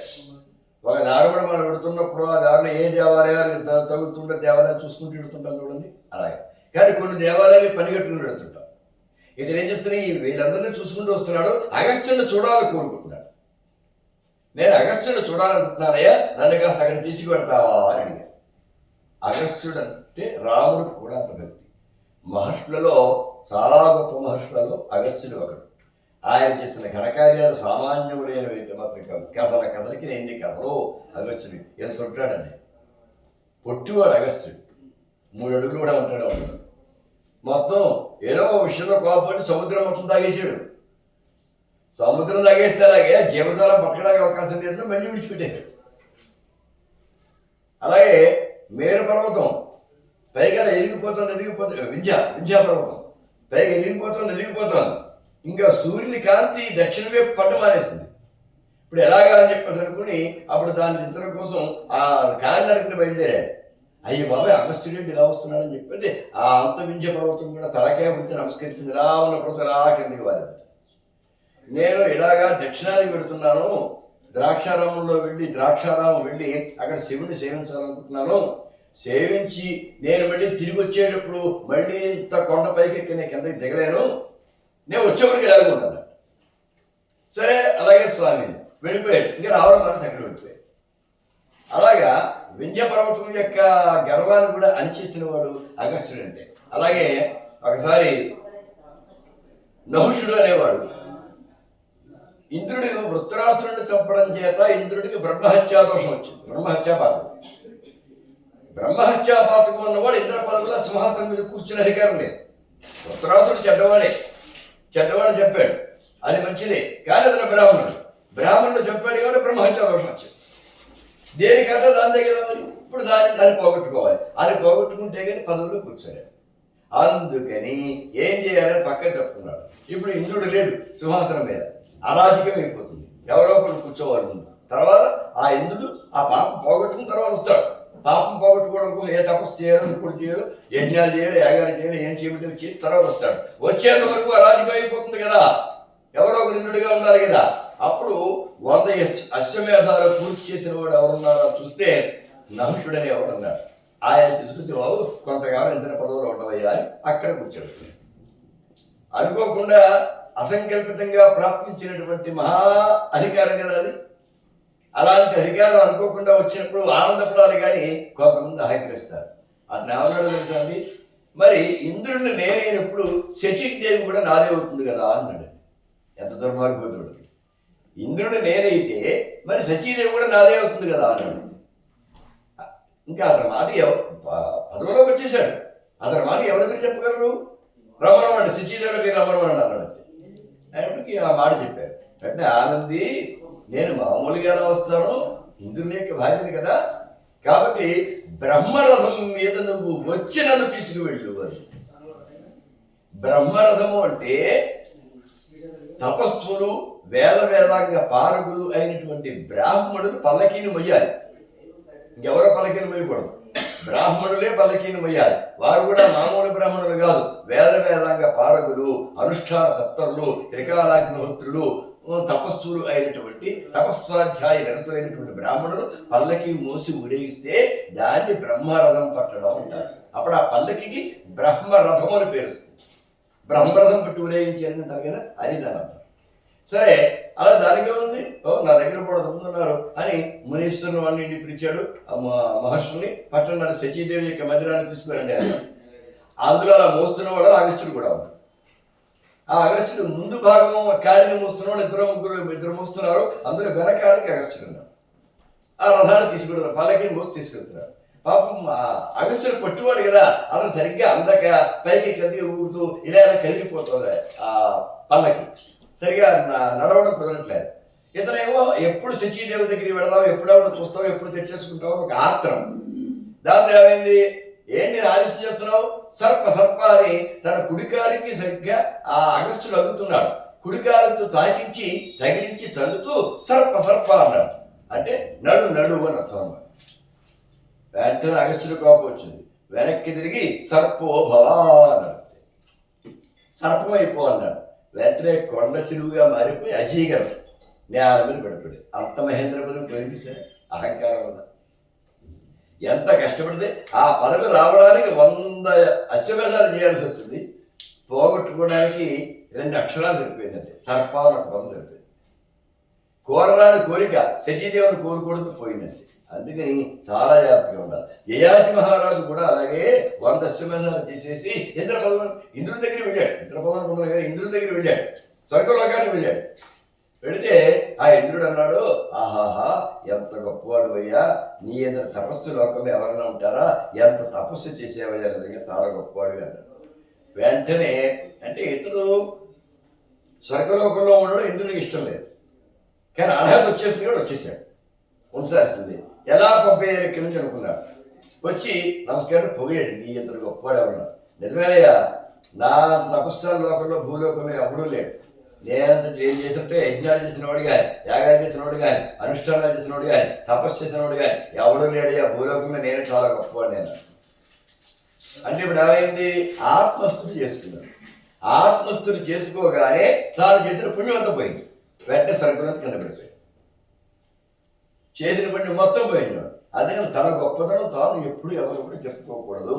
అవతల వారు అవతల వారు ఎవరో చెప్పాలి, కానీ మనకి మనమే చెప్పుకుంటే మనం చేసిన పుణ్యం కాస్త పోతుంది. అలాగే ఈ నహుషుడు కూడా ఆ ఇంద్ర పదవి అలా వెళ్ళాడు, వచ్చాడు, ఇవన్నీ జరిగాయి. కాబట్టి ఇక్కడ అగస్త్యుడు ఇంత గొప్పపడింది. అగస్త్యుడి గురించి ఇవన్నీ మనం చెప్పుకోవచ్చు. ఇలాంటి పనులు ఎన్నెన్నో చేస్తాడే. అలా కాబట్టి శ్రీరాముడంతటి వాడు అగస్త్యుడిని దర్శించాలని ప్రత్యేకంగా కోరుకున్నాడు. నాకు అగస్త్యుని దర్శనం చేయిస్తావా అన్నాడు. అయ్యో దానికే ఉంది, కించిత్ కాలం తత్ర వస్తు మనోమే త్వరయతి అలం. వెళ్ళడమే కాదు, కొంతకాలం పాటు అగస్త్యాశ్రమంలో ఉండిపోవాలి కూడా ఉంది. నాకు రోజు ఆయన చూస్తూ ఉండాలి, ఆయన ఆశ్రమంలో ఉండాలి అని కోరికగా ఉంది. అంటే అహమపి ఆగమిష్యామి శ్వహాగమిష్యతి రాఘవ. సరే అయితే రామచంద్ర, ఇంక ఇప్పుడు రాత్రి అయిపోయింది కదా, రేపు విడుదువు గారు. అహమపి ఆగమిష్యామి, నేను కూడా వస్తాను. మరి అగస్త్యుడు అంటే అది చూడడానికి మనకే కోరుకుంటుంది కదా. ఇప్పుడు ఎవరైనా మా నరసాపురం ఎవరు వచ్చారు కొన్ని ఇక్కడి నుంచి, అక్కడ దగ్గర నరసాపురం వచ్చిన వారు అయినా అంతరం మీద చూడాలని కోరిక కావడం. ఏమంటే ఇక్కడ అంతరం మీద అలా వెళ్ళాలి ఏమిటి అంటే, సర్లేండి మేము వస్తాం, మేము తీసుకెళ్తాం, నా కారులో నేను తీసుకెళ్తాను, మేము కూడా వస్తాం. ఎందుకు ఆ సరదా అంటే, ఆ స్వామిని మనం కూడా చూడొచ్చు కదా అని కోరుకుంటుంది. వాళ్ళతో పాటు మనం వెళ్దాం, మన కాలేజీ పట్టుకుందాం, వాళ్ళు తీసుకుంటున్నట్టుగా ఆ మనతో మనం చూసి రావచ్చు అని. అలాగా అగస్త్యుడి దగ్గరికి పెడతా ఉంటే అందరికీ ఉంటుంది ఆసక్తి. కాబట్టి సరే మేము కూడా వస్తానండి. సరిగ్గా అంతర్వేద నరసింహస్వామి ప్రస్తావన వచ్చింది. ఇప్పుడు భీష్మేకాదశి, ఇవాళ భీష్మాష్టమి కదా, రేపటి నుంచి అక్కడ ఉత్సవాలు ప్రారంభమవుతాయి. ఆ ఏకాదశి నాడు అక్కడ కళ్యాణం, రథోత్సవం. దశమి నాడు కళ్యాణం జరుగుతుంది. రేపు దశమి నాడు అక్కడ కళ్యాణం అంటే లక్షలాదిగా జనం వచ్చేస్తారు. ఏకాదశి నాడు తీర్థం జరుగుతుంది, రథోత్సవం జరుగుతుంది, చాలా బ్రహ్మాండంగా ఉంటుంది. మా నరసాపురం కూడా కళకళ్యాణకు జనాలే జనాల కింద ఉంటుందన్నమాట. ఇప్పుడు ప్రస్తావన గుర్తొస్తుంది చక్కగా. సరే, అహమపి ఆగమిష్యామి చరా దృష్టో మహాముని. ఆ మహాముని చూసి చాలా కాలమైంది కాబట్టి నేను కూడా అక్కడికి వస్తాను. అధ ప్రభాతే మునినా సమేత. తెల్లవారింది, స్నానాదులన్నీ పూర్తి చేసుకున్నారు. మునితో కలిసి రామ సీత సహ లక్ష్మణేన, సీతతోటి లక్ష్మణుడితో కలిసి అగస్త్య సంభాషణ లోలమానస, అగస్త్యుని ఎప్పుడు చూద్దామా, అగస్త్యుడితో ఎప్పుడు మాట్లాడదామా. అది అగస్త్యుడితో మాట్లాడడం అంటే ఇష్టం రాముడు. ఎందుకని? అగస్త్యుడు మహాజ్ఞాని, ఆయనతో మాట్లాడితే అంత జ్ఞానం ఉంటుంది, వేరే వేరే విషయాలు ఉండవు. మనం కొంతమంది చూస్తే కొంతమంది అనుకోండి ఏదో కాలక్షేపం కబుర్లు వస్తాయి, కొంతమందికి పెడితే ఏదో సవిజ్ఞానం సదర్శనం అని ఏదో నాతో మాట్లాడడమే ఒక ఎడ్యుకేషన్ అంటారు కన్యాశుల్క నాటకంలో. అది అబద్ధం, ఆ పాత్ర చెప్పింది అందులో అబద్ధం. కానీ నిజంగానే కొంతమందితో మాట్లాడటమే ఒక ఎడ్యుకేషన్. అలా ఉంటారు కొంతమంది, వాళ్ళు పరిమాణ విషయాలు చెప్పరు, అన్ని విజ్ఞానాత్మకమైన విషయాలు చెప్తారు. అలాంటి వాడితో రోజు 10 నిమిషాలు కూర్చున్నా మనకు తెలియని విషయాలు ఎన్నో తెలుస్తూ ఉంటాయి. అందుకని అగస్త్యుడితో కూర్చుంటే అట్లా ఉంటుంది. ఈ భావం ఎవరికి కలిగింది? రాముడికి కలిగింది, మామూలుగా ఎవరికో కలిగింది. అందుకని అగస్త్య సంభాషణ లోల మానస, అగస్త్యుడితో మాట్లాడడం కోసం ఆత్రపడుతున్నటువంటి మనస్సు కలిగిన వాడు. శనైః అగస్త్య అనుజ మందిరం యయౌ, ముందుగా అగస్త్యుని యొక్క తమ్ముడి మందిరానికి వెళ్ళారు. అగస్త్య భ్రాత, ముందు ఆశ్రమం లేదు. ఆ అగస్త్యుని యొక్క పేరు ఎక్కడ చెప్పలేదు, అందుకని అగస్త్య భ్రాత అంటారు. పేరుంది, పేరేమిటంటే అగ్నిజిహ్వుడు అని పేరు. కానీ ఆ పేరు ప్రచారంలో రాలేదు. ఆయనతో పెద్ద ఆయన వచ్చేస్తే ఒకరు బాగా పేర్లు వచ్చారనుకోండి, ఆయన తమ్ముడు, ఆయన కొడుకు, లేదా ఆయన తండ్రి, ఇలాగే పేరు వచ్చేస్తుంది కదా. ఇలా కూడా అగస్త్యుడు చాలా గొప్పవాడైపోయాడు కనుక అగస్త్యుని తమ్ముడు కూడా గొప్ప తపస్యే, కానీ అగస్త్యుడు మరీ ప్రఖ్యాతి పొందేశాడు కనుక అదిగో అగస్త్యుని తమ్ముడు ఇక అదే పేరు అగస్త్య భ్రాత. లోకంలో ఎవరైనా ఇదొక నుడికారు, లోకంలో ఆయన ఎవరి గురించి చెప్పడం, ఆయన అగస్త్య భ్రాతలండి అంటే పలానా వాడు తమ్ముడు అగస్త్య భ్రాత అంతే. ఈయనకంటే ప్రత్యేకత అన్నగారి పేరును బట్టి ఈ పేరు అంతే, లేదా తండ్రి పేరు బట్టి ఈ పేరు అంతే అని చెప్తున్నప్పుడు అతను ఏంటో పేరు ప్రఖ్యాతులు లేక అతని తండ్రో అతని అన్నో ఎవరైనా పేరు ప్రఖ్యాతుల్లో ఉంటే అతన్ని బట్టి అతని చలామణి వస్తుంటే అగస్త్య భ్రాత అని అతని గురించి ఒక నుడికారంగా మారిపోయింది. సరే, అగస్త్యముని యొక్క ముందు అగస్త్య భ్రాత ఆశ్రమానికి వెళ్ళారు. అతను చాలా సంతోషించాడు, అర్ఘ్యపాద్యాలతో సత్కరించాడు. అక్కడి నుంచి సరేనండి మీ అన్నగారి యొక్క ఆశ్రమానికి వెళ్ళాలనుకుంటున్నాం అంటే అలాగే వెళ్ళండి అన్నారు. అలా పంపించారు. అక్కడే బయలుదేరి వెళ్ళారు. వీడు సాక్షాత్ బ్రహ్మలోక వివాపరం సర్వతః అలంకృతం బ్రహ్మర్షిభిః దేవర్షిభిః సేవితం మునిమందిరైః. అగస్త్యాశ్రమంలో వెళ్ళాలి ఊరికే అనుకున్నాడు. అక్కడ వెళ్ళేటప్పుడు ఎలా ఉందో తెలుసండి, ఆ ఆశ్రమం అంటే బ్రహ్మర్షులు ఉన్నారు, దేవర్షులు ఉన్నారు, ఇంకా ముని మందిరాలు ఉన్నాయి. అంటే ఎన్నో ముని కుటీరాలు ఉంటాయి కదా, ఎన్నో పర్ణశాలలు. ఆ పర్ణశాలతో అదొక చిన్న సైజు ఒక ఊరిలో ఉంటుందన్నమాట. ఎన్నో పర్ణశాలలు ఉన్నాయి. సర్వతః అలంకృతం, ఎక్కడ చూసిన అలంకారాలే. అక్కడ అలంకారాలు అంటే ఏంటి? మామిడి తోరణాలు కనిపిస్తాయి, దర్భలు కనిపిస్తూ ఉంటాయి, ఈ హోమ కుండాలు కనిపిస్తూ ఉంటాయి, అలా పొగలు వస్తున్న పొగలు కనిపిస్తూ ఉంటాయి, లేడి పిల్లలు తిరుగుతూ ఉంటాయి. ఈ రకమైన అలంకారాలు. సర్వతః అలంకృతం సాక్షాత్ బ్రహ్మలోక నివాపరం. మనం వచ్చింది అగస్త్యాశ్రమానిక సత్యలోకానిక అనిపించింది. సాక్షాత్తు సత్యలోకం వచ్చేసినట్టే బ్రహ్మలోకం వెళితే ఎలాంటి అనుభూతి కలుగుతుందో అగస్త్యలోకానికి వచ్చినప్పుడు అట్లాంటి అనుభూతి కలుగుతుంది. నేను విశ్వనాథ గోపాలకృష్ణ గారిని మహానుభావుడు ఉన్నాడు రాజమండ్రిలో. ఆయన సంస్కృత కళాశాలకు ప్రిన్సిపాల్ చేసి రిటైర్ అయ్యారు, రాష్ట్రపతి అవార్డు గ్రహీత. ఆయన 4 శాస్త్రాల్లో మహాపండితుడు. ఎవరైనా ఒక శాస్త్రం అశాంతం చదవాలి అంటే జీవితకాలం జరుగుతుంది. అలాంటి మీరు అలా చదివాడు 4 శాస్త్రాలు పరిపూర్ణంగా పాఠం చెప్పే పాటించాం. ఉడికే చదువుకోవడం కాదు, 4 శాస్త్రాల్లో పాఠం చెప్తాడని చెప్తూ ఉంటారు ఎక్కడ కూడా. అంత మహానుభావుడే ఆయన. ఎప్పుడైనా కనిపిస్తే కలవడగానే నేను అనేవాడనమాట, అయ్యా సత్యలోకం చేరుకున్నట్టుందని నాకు అంటారు. వాళ్ళు చాలా సంతోషిస్తూ ఉంటారు.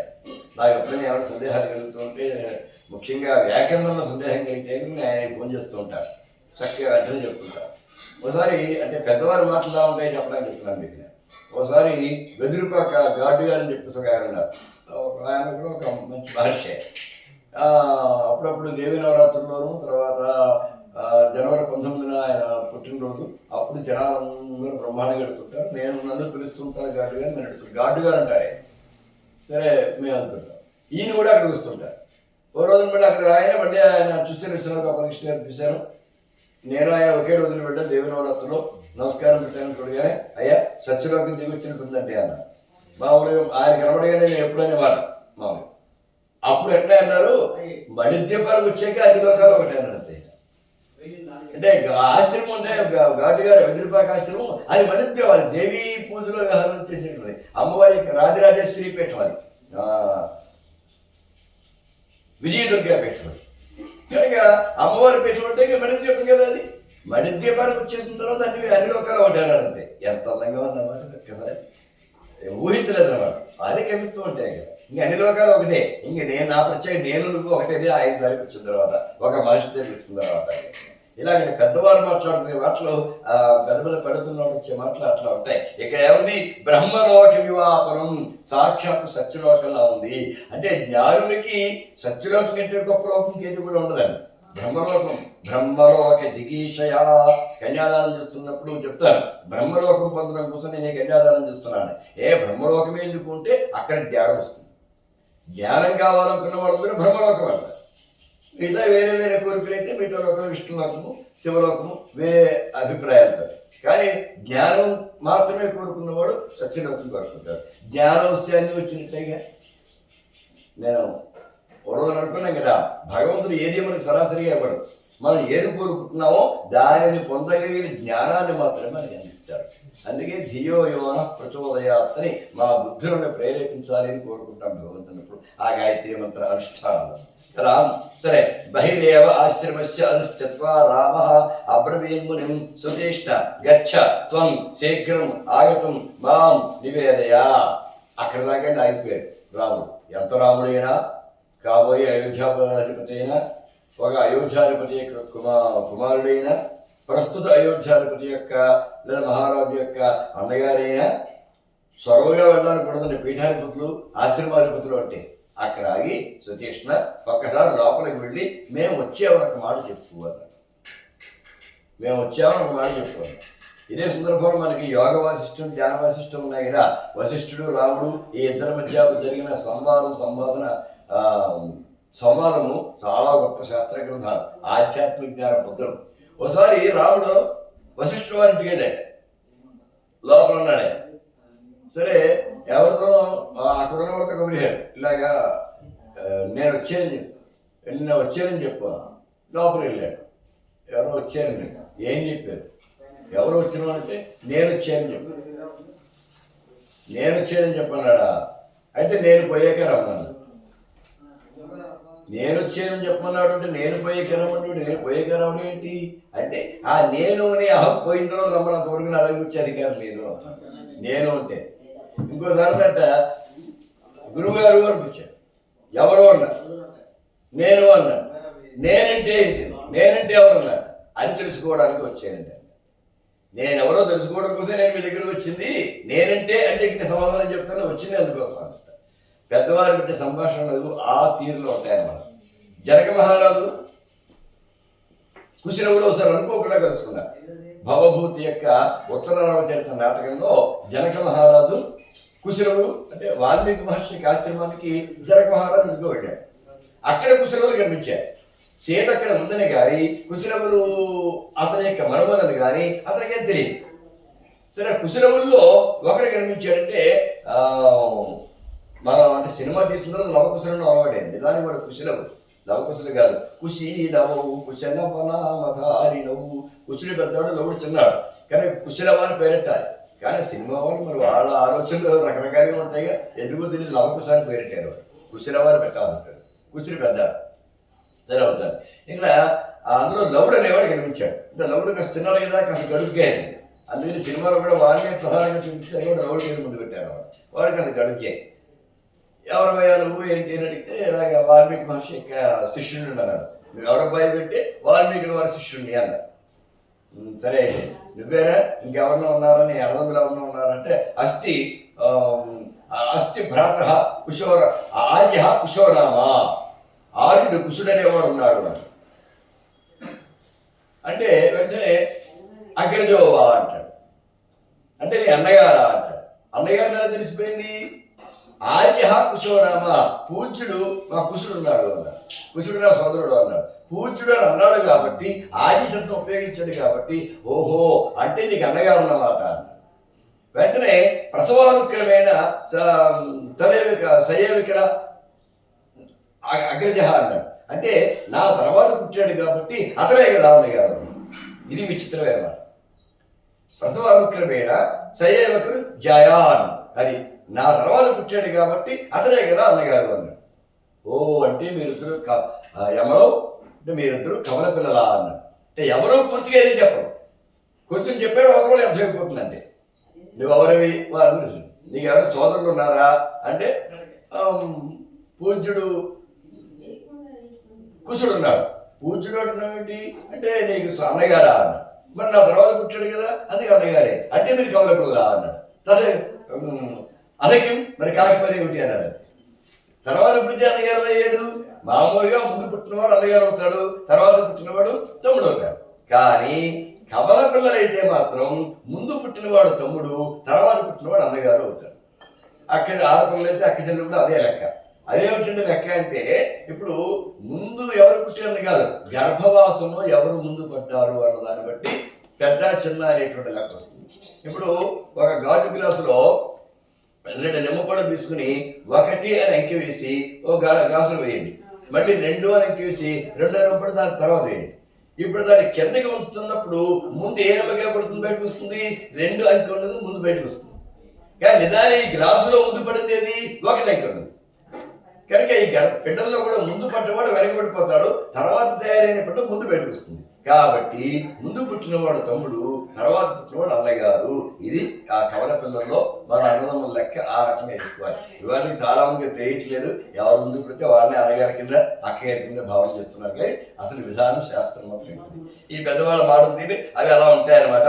ఇంతకీ ఇక్కడ సరే సాక్షాత్ బ్రహ్మలోకమి వాపరం, సాక్షాత్ బ్రహ్మలోకంగా భావించాడు. నేను వచ్చానని బ్రహ్మంటాడు. ఆగచ్చ బాబు మేము వచ్చాం కాస్త కబుర్చి లోపల అనుమతి వస్తే కానీ వీళ్ళు రాకూడదు.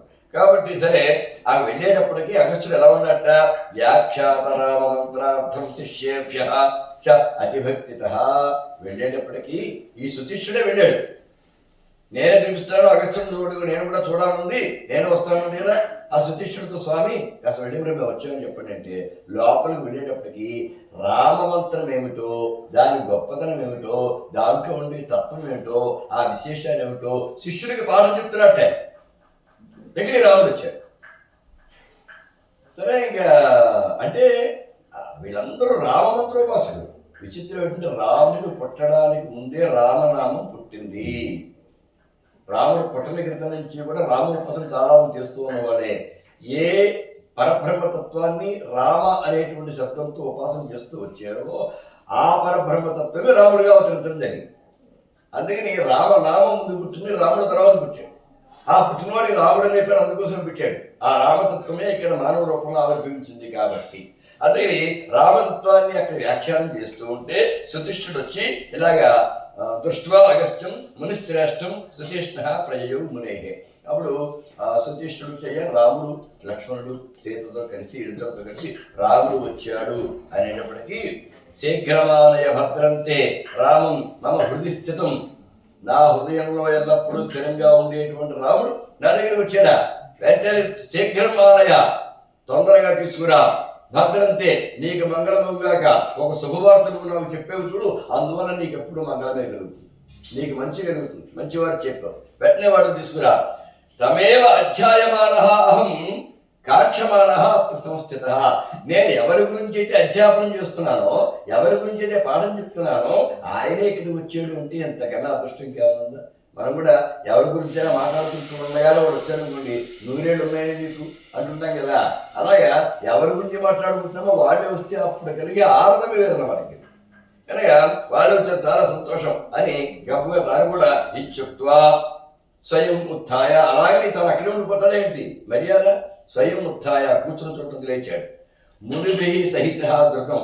అక్కడున్న మునీశ్వరుని మాట మీద మునందరూ కూడా పైకి లేచారు. ఎవరైతే అగస్త్యుని దగ్గర పాఠం చదువుతున్నారో ఆ పాఠం చదువుతున్న మునీశ్వరులందరూ వస్తారు పైకి లేచారు. ధృతం అంటే వేగముగా. అభ్యగాత పరయా భక్త్యా గత్వా రామ్ అధా ప్రవేత్. రాముడు ఉన్న చోటు గబ గబ గబ వచ్చారు. రాముడు రమరమనండి అని మానని అనంతపుడు వాడు లేచి వాడే రాముడు ఉన్న చోటు వచ్చేసారు. వచ్చి ఆగచ్చ రామ భద్రంతే, వీళ్ళందరికీ నోట చివర ముందు భద్రంతే అనమాట, నీకు మంగళముగాక. ఆగచ్చ రామ, రావయ్య రామ, భద్రంతే నీకు మంగళం. దిష్ట్యా తే అద్య సమాగమ, నా అదృష్టం కొద్దీ ఇవాళ నేను నిన్ను కలిశాను. నా అదృష్టం కొద్దీ నేను నిన్ను కలిశాను అంటే నిన్ను చూడడమే ఒక అదృష్టం. అదృష్టవంతులకు తప్ప, భాగ్యవంతులకి తప్ప నీ దర్శనం దొరకదు. ప్రియ అతిథి మమ ప్రాప్త, ఇష్టమైన ఒక అతిథి నాకు లభించాడు ఇవాళ. ఎవరు మన ఇంటికి వచ్చారో అనుకోకుండా వాళ్ళు అతిథి అవుతారు. కానీ కొంతమంది వస్తే మనకి చాలా ఆనందం కలుగుతుంది. మనకు ఆనందం కలిగించే వాడు అతిథిగా వచ్చాడు అనుకోండి, అప్పుడు వాడు మనకి ప్రియాతిథి అవుతాడు. ప్రియాతిథి ప్రాప్త మమ అద్యమే సఫలం దినం, ఈ రోజు నాకు సుదినమయ్యా అన్నాడు. ఇవాళ సుదినం అంటే ఏమిటంటాం కదా, ఆనాడు అగస్త్యుడున్నాడు, ఈ దినము నాకు సుదినము, ఈ రోజు నాకు మంచి రోజు అన్నాడు. రాముడు కూడా ఆ మునుని చూసి ఆనందంతో సీతతో లక్ష్మణుడితో కలిసి దండవత్తటితో భవి, దండములాగా కర్రలాగా, దండం అంటే కర్ర ఏం లేదు అక్కడ, దండం అంటే ఇలా పెట్టేది దండమే, అది కాకుండా దండము వలె పడి నమస్కరించారు అంటే ఓ కర్ర నేను పడుకోబడితే ఎలా ఉంటుందో అలాగే పడి నమస్కారం సాష్టాంగ ప్రణామం చేయుడా అని ముగ్గురు కూడా సాష్టాంగ ప్రణామం చేశారు. అది ఆడవాళ్ళు సాష్టాంగ ప్రణామం చేయకూడదు కొంతమంది చెప్తుంటారు, కానీ ఇక్కడ మనం 4 సార్లు ఆ సీత కూడా సాష్టాంగ ప్రణామం చేసినట్టుగా చాలా మంది చెప్పడం జరిగింది అక్కడ. ఇంకా మరి ఇప్పుడు అలా ఎందుకు పెట్టినారో ఆనాడు ఎందుకు చేశారో తెలియదు. నేను చెయ్యకూడదు లేదు, కానీ కొంత వయసు వచ్చిన తర్వాత పిల్లలతో తర్వాత వాడు శరీరం సహకరించింది కాబట్టి ఆడవాళ్ళు వద్దు మీరు చెయ్యక్కర్లేదు రండి అని దాని భావం, కానీ చెయ్యకూడదు అని మాత్రం కాదు. అది రెండుకి తేడా. మగవారి శరీరం సహకరిస్తుంది కాబట్టి చేయమంటారు, ఆడవాడి శరీరం సహకరిస్తే చేయవచ్చు, సహకరించకపోతే మారేయాలి. కానీ ఇక్కడ మాత్రం దండవత్ ప్రణమ్య అని స్పష్టంగా సీతయా లక్ష్మణేన అటు దండవత్ ప్రతితో భవి, సీతతోనూ లక్ష్మణుడితోనూ కలిసి సాష్టాంగ ప్రణామం చేశారు, నమస్కరించారు.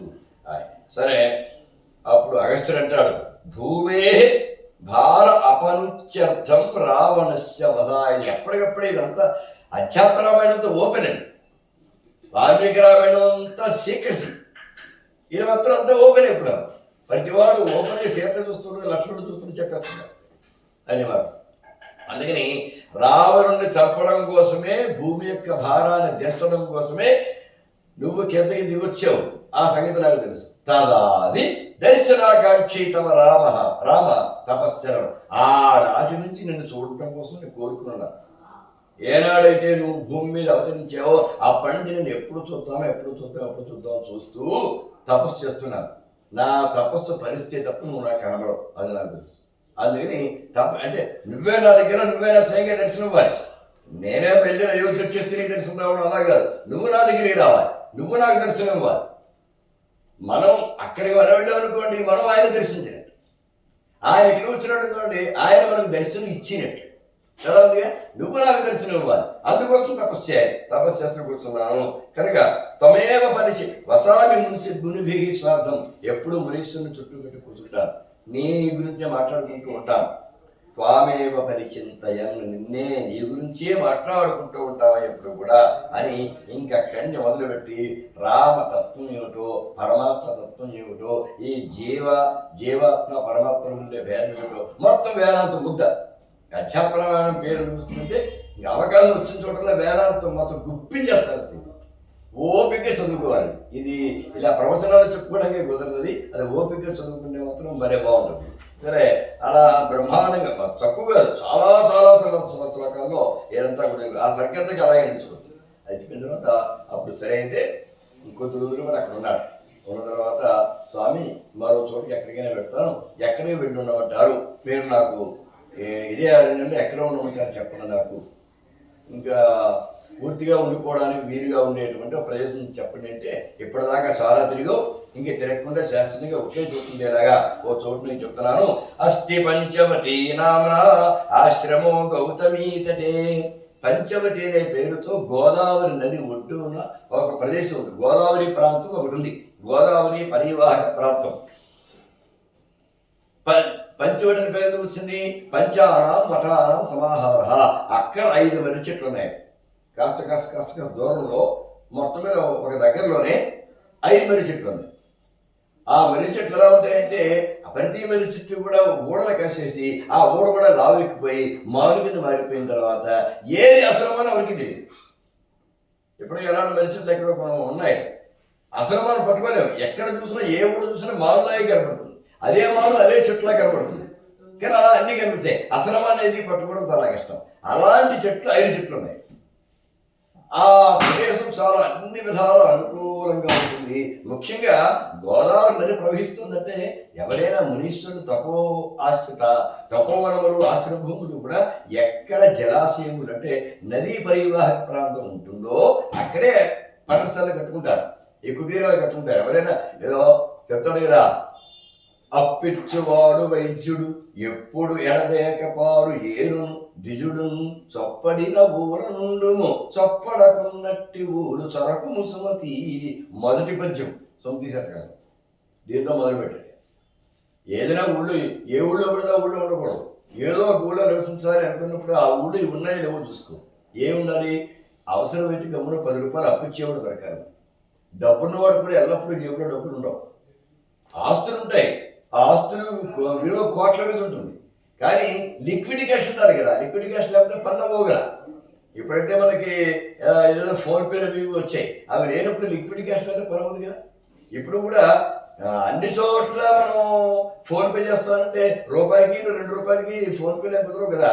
లిక్విడ్ క్యాష్ అంటే ఉండాలి కొంత, అందరూ ఒప్పుకోరు. అలాంటప్పుడు జేబులో లేకపోతే అత్యవసరంగా గమ్మున 10 రూపాయలు ఎవరిని అడిగి 100 అడిగినా 1000 అడిగినా 1,00,000 అడిగినా ఇచ్చేవాడు ఉండాలి. అలా ఉన్న చోటే ఉండు. ఏదైనా అనారోగ్యం వస్తే వైద్యం చేయడానికి పిలవగానే పలికే వైద్యుడు ఉండాలి. అంటే ఒక పావు గంట 6 గంటలో వైద్యుల దగ్గర వెళ్ళగలిగాలి. అంతేనే వైద్యుల దగ్గర వెళ్ళడానికి రోజు పడిచేలాగా ప్రాణం పోతుందిగా. ఎప్పుడు ఎడదైకపారు ఏరును, ఎల్లప్పుడూ అటు వేసవికాలం కూడా ప్రవహిస్తూ ఉండేటువంటి ఒక నది ఉందో లేదో చూసుకో. అలాంటి నది ఉంటేనే ఆ ఊళ్ళో ఉండు, లేదా నీరు లేకపోతే ఎందుకు పనిచేయదు. జీవనం చాలా కష్టం.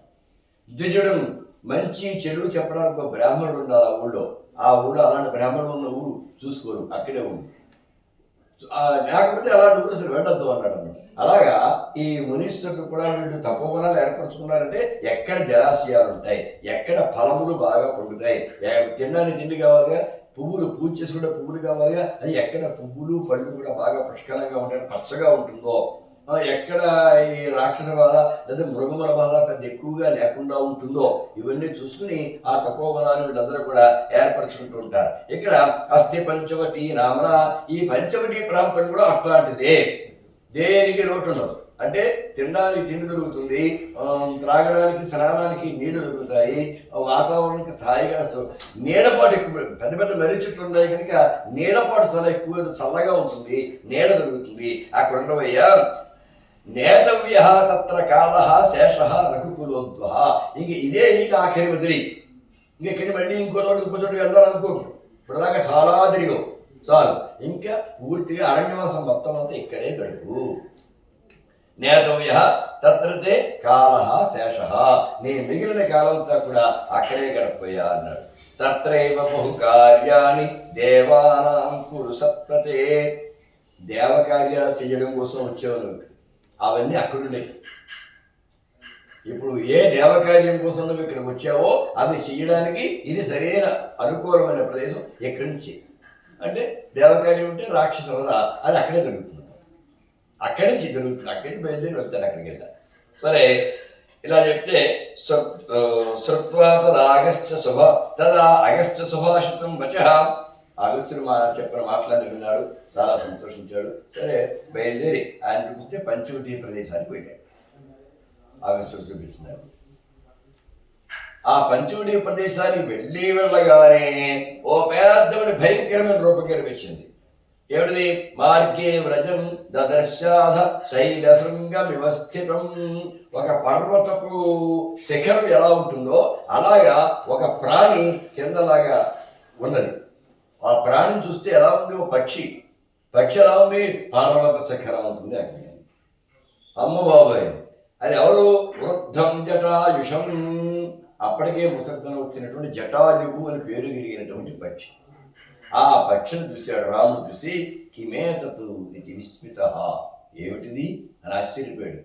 అంత పెద్ద పక్షిని ఇంతవరకు జీవితంలో రాముడు గారు ఎవరు కూడా చూడాలి. పర్వత శిఖరం అంతా పక్షులు ఏంటండి, అంత పెద్ద పక్షిని చూశాడు. చూసేప్పటికి ఇంకెవరికైనా సందేహం కదా, అడవిలో అంత పెద్ద జీవం కనిపించింది అంటే అది ఖచ్చితంగా రాక్షస శక్తియే. అక్కడ అందరూ రాక్షసులే ఉంటారు కాబట్టి నేను పెద్ద పక్షి రూపంలో ఉన్న రాక్షసి అని అనుకుని ధనురాలయ సౌమిత్రే లక్ష్మణ ధనుసున తీసురా రాక్షస అయం, వీడెవడో రాక్షసుడే, పురః స్థిత మన ముందున్నాడు, ఇత్యాహ లక్ష్మణం అని లక్ష్మణుడితో చెప్పాడు. రామ హరిష్యామి ఋషిభక్షకం, ఇదేదో ఋషులను అంటే మునులను తినేసేటువంటి పక్షిలాగా ఉంది, ముని భక్షకురాలులా ఉంది ఈ పక్షి, దీన్ని చంపేస్తాను, ఈశ్వర ధనుసు తీసుకురా అన్నాడు. ధనురాలయ ధనుస్సును తీసుకురా అన్నాడు. అనేటప్పటికి వెంటనే తత్సత్వారామవచనం, రాముడన్న మాట విని గుర్ధరాట్ భయపీడిత, ఆ గ్రద్దలకు రాదు అయినటువంటి ఆ జటాయువునే పక్షి భయపీడిత, దాన్ని భయమేస్తుంది. ఒకసారి వదార్హోహం నతే రామ, రామ నేను చంపదగిన దాన్ని కాదు, లేదా నేను చంపదగిన వారిని కాదు, ఇది మగపక్షి. నేను సంస్కృతంలో అయితే వాడు అనే పద్ధతిలో ఉంటున్న భాష, తెలుగులోకి వచ్చేసరికి సంస్కృతంలో పుల్లింగము స్త్రీలింగము నపుంసలింగము అని ఉంటాయి. తెలుగులో మహత్తు అమహత్తులు ఉంటాయి, పుల్లింగం స్త్రీలింగం ఎక్కడ ఉంది అక్కడ. అంటే వృక్షం ఉందనుకుని చెట్టు సంస్కృతంలో పుల్లింగం, అది వృక్ష అన్నారు, అది పుల్లింగం. తెలుగులో వస్తే వృక్షము అంటాం, అది అమహత్తు. మనుషులైతే మహత్తు, చెట్టు చేపలు అయితే అమహత్తు అంతే, అంతేనా.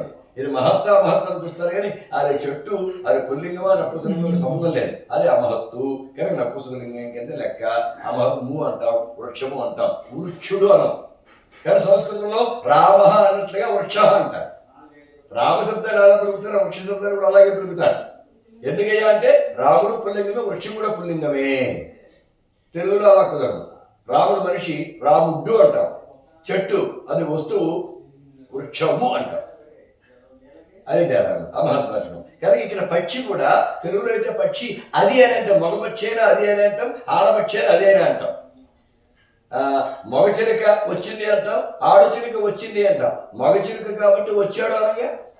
కానీ సంస్కృతంలో అయితే మాత్రం మగ చిలుక అనుకోండి కీరహ ఆగత అంటే మగ చిలుక వచ్చాడు.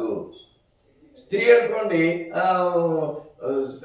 కీరా సుఖీ ఆగత అంటే ఆడచిలుక వచ్చింది.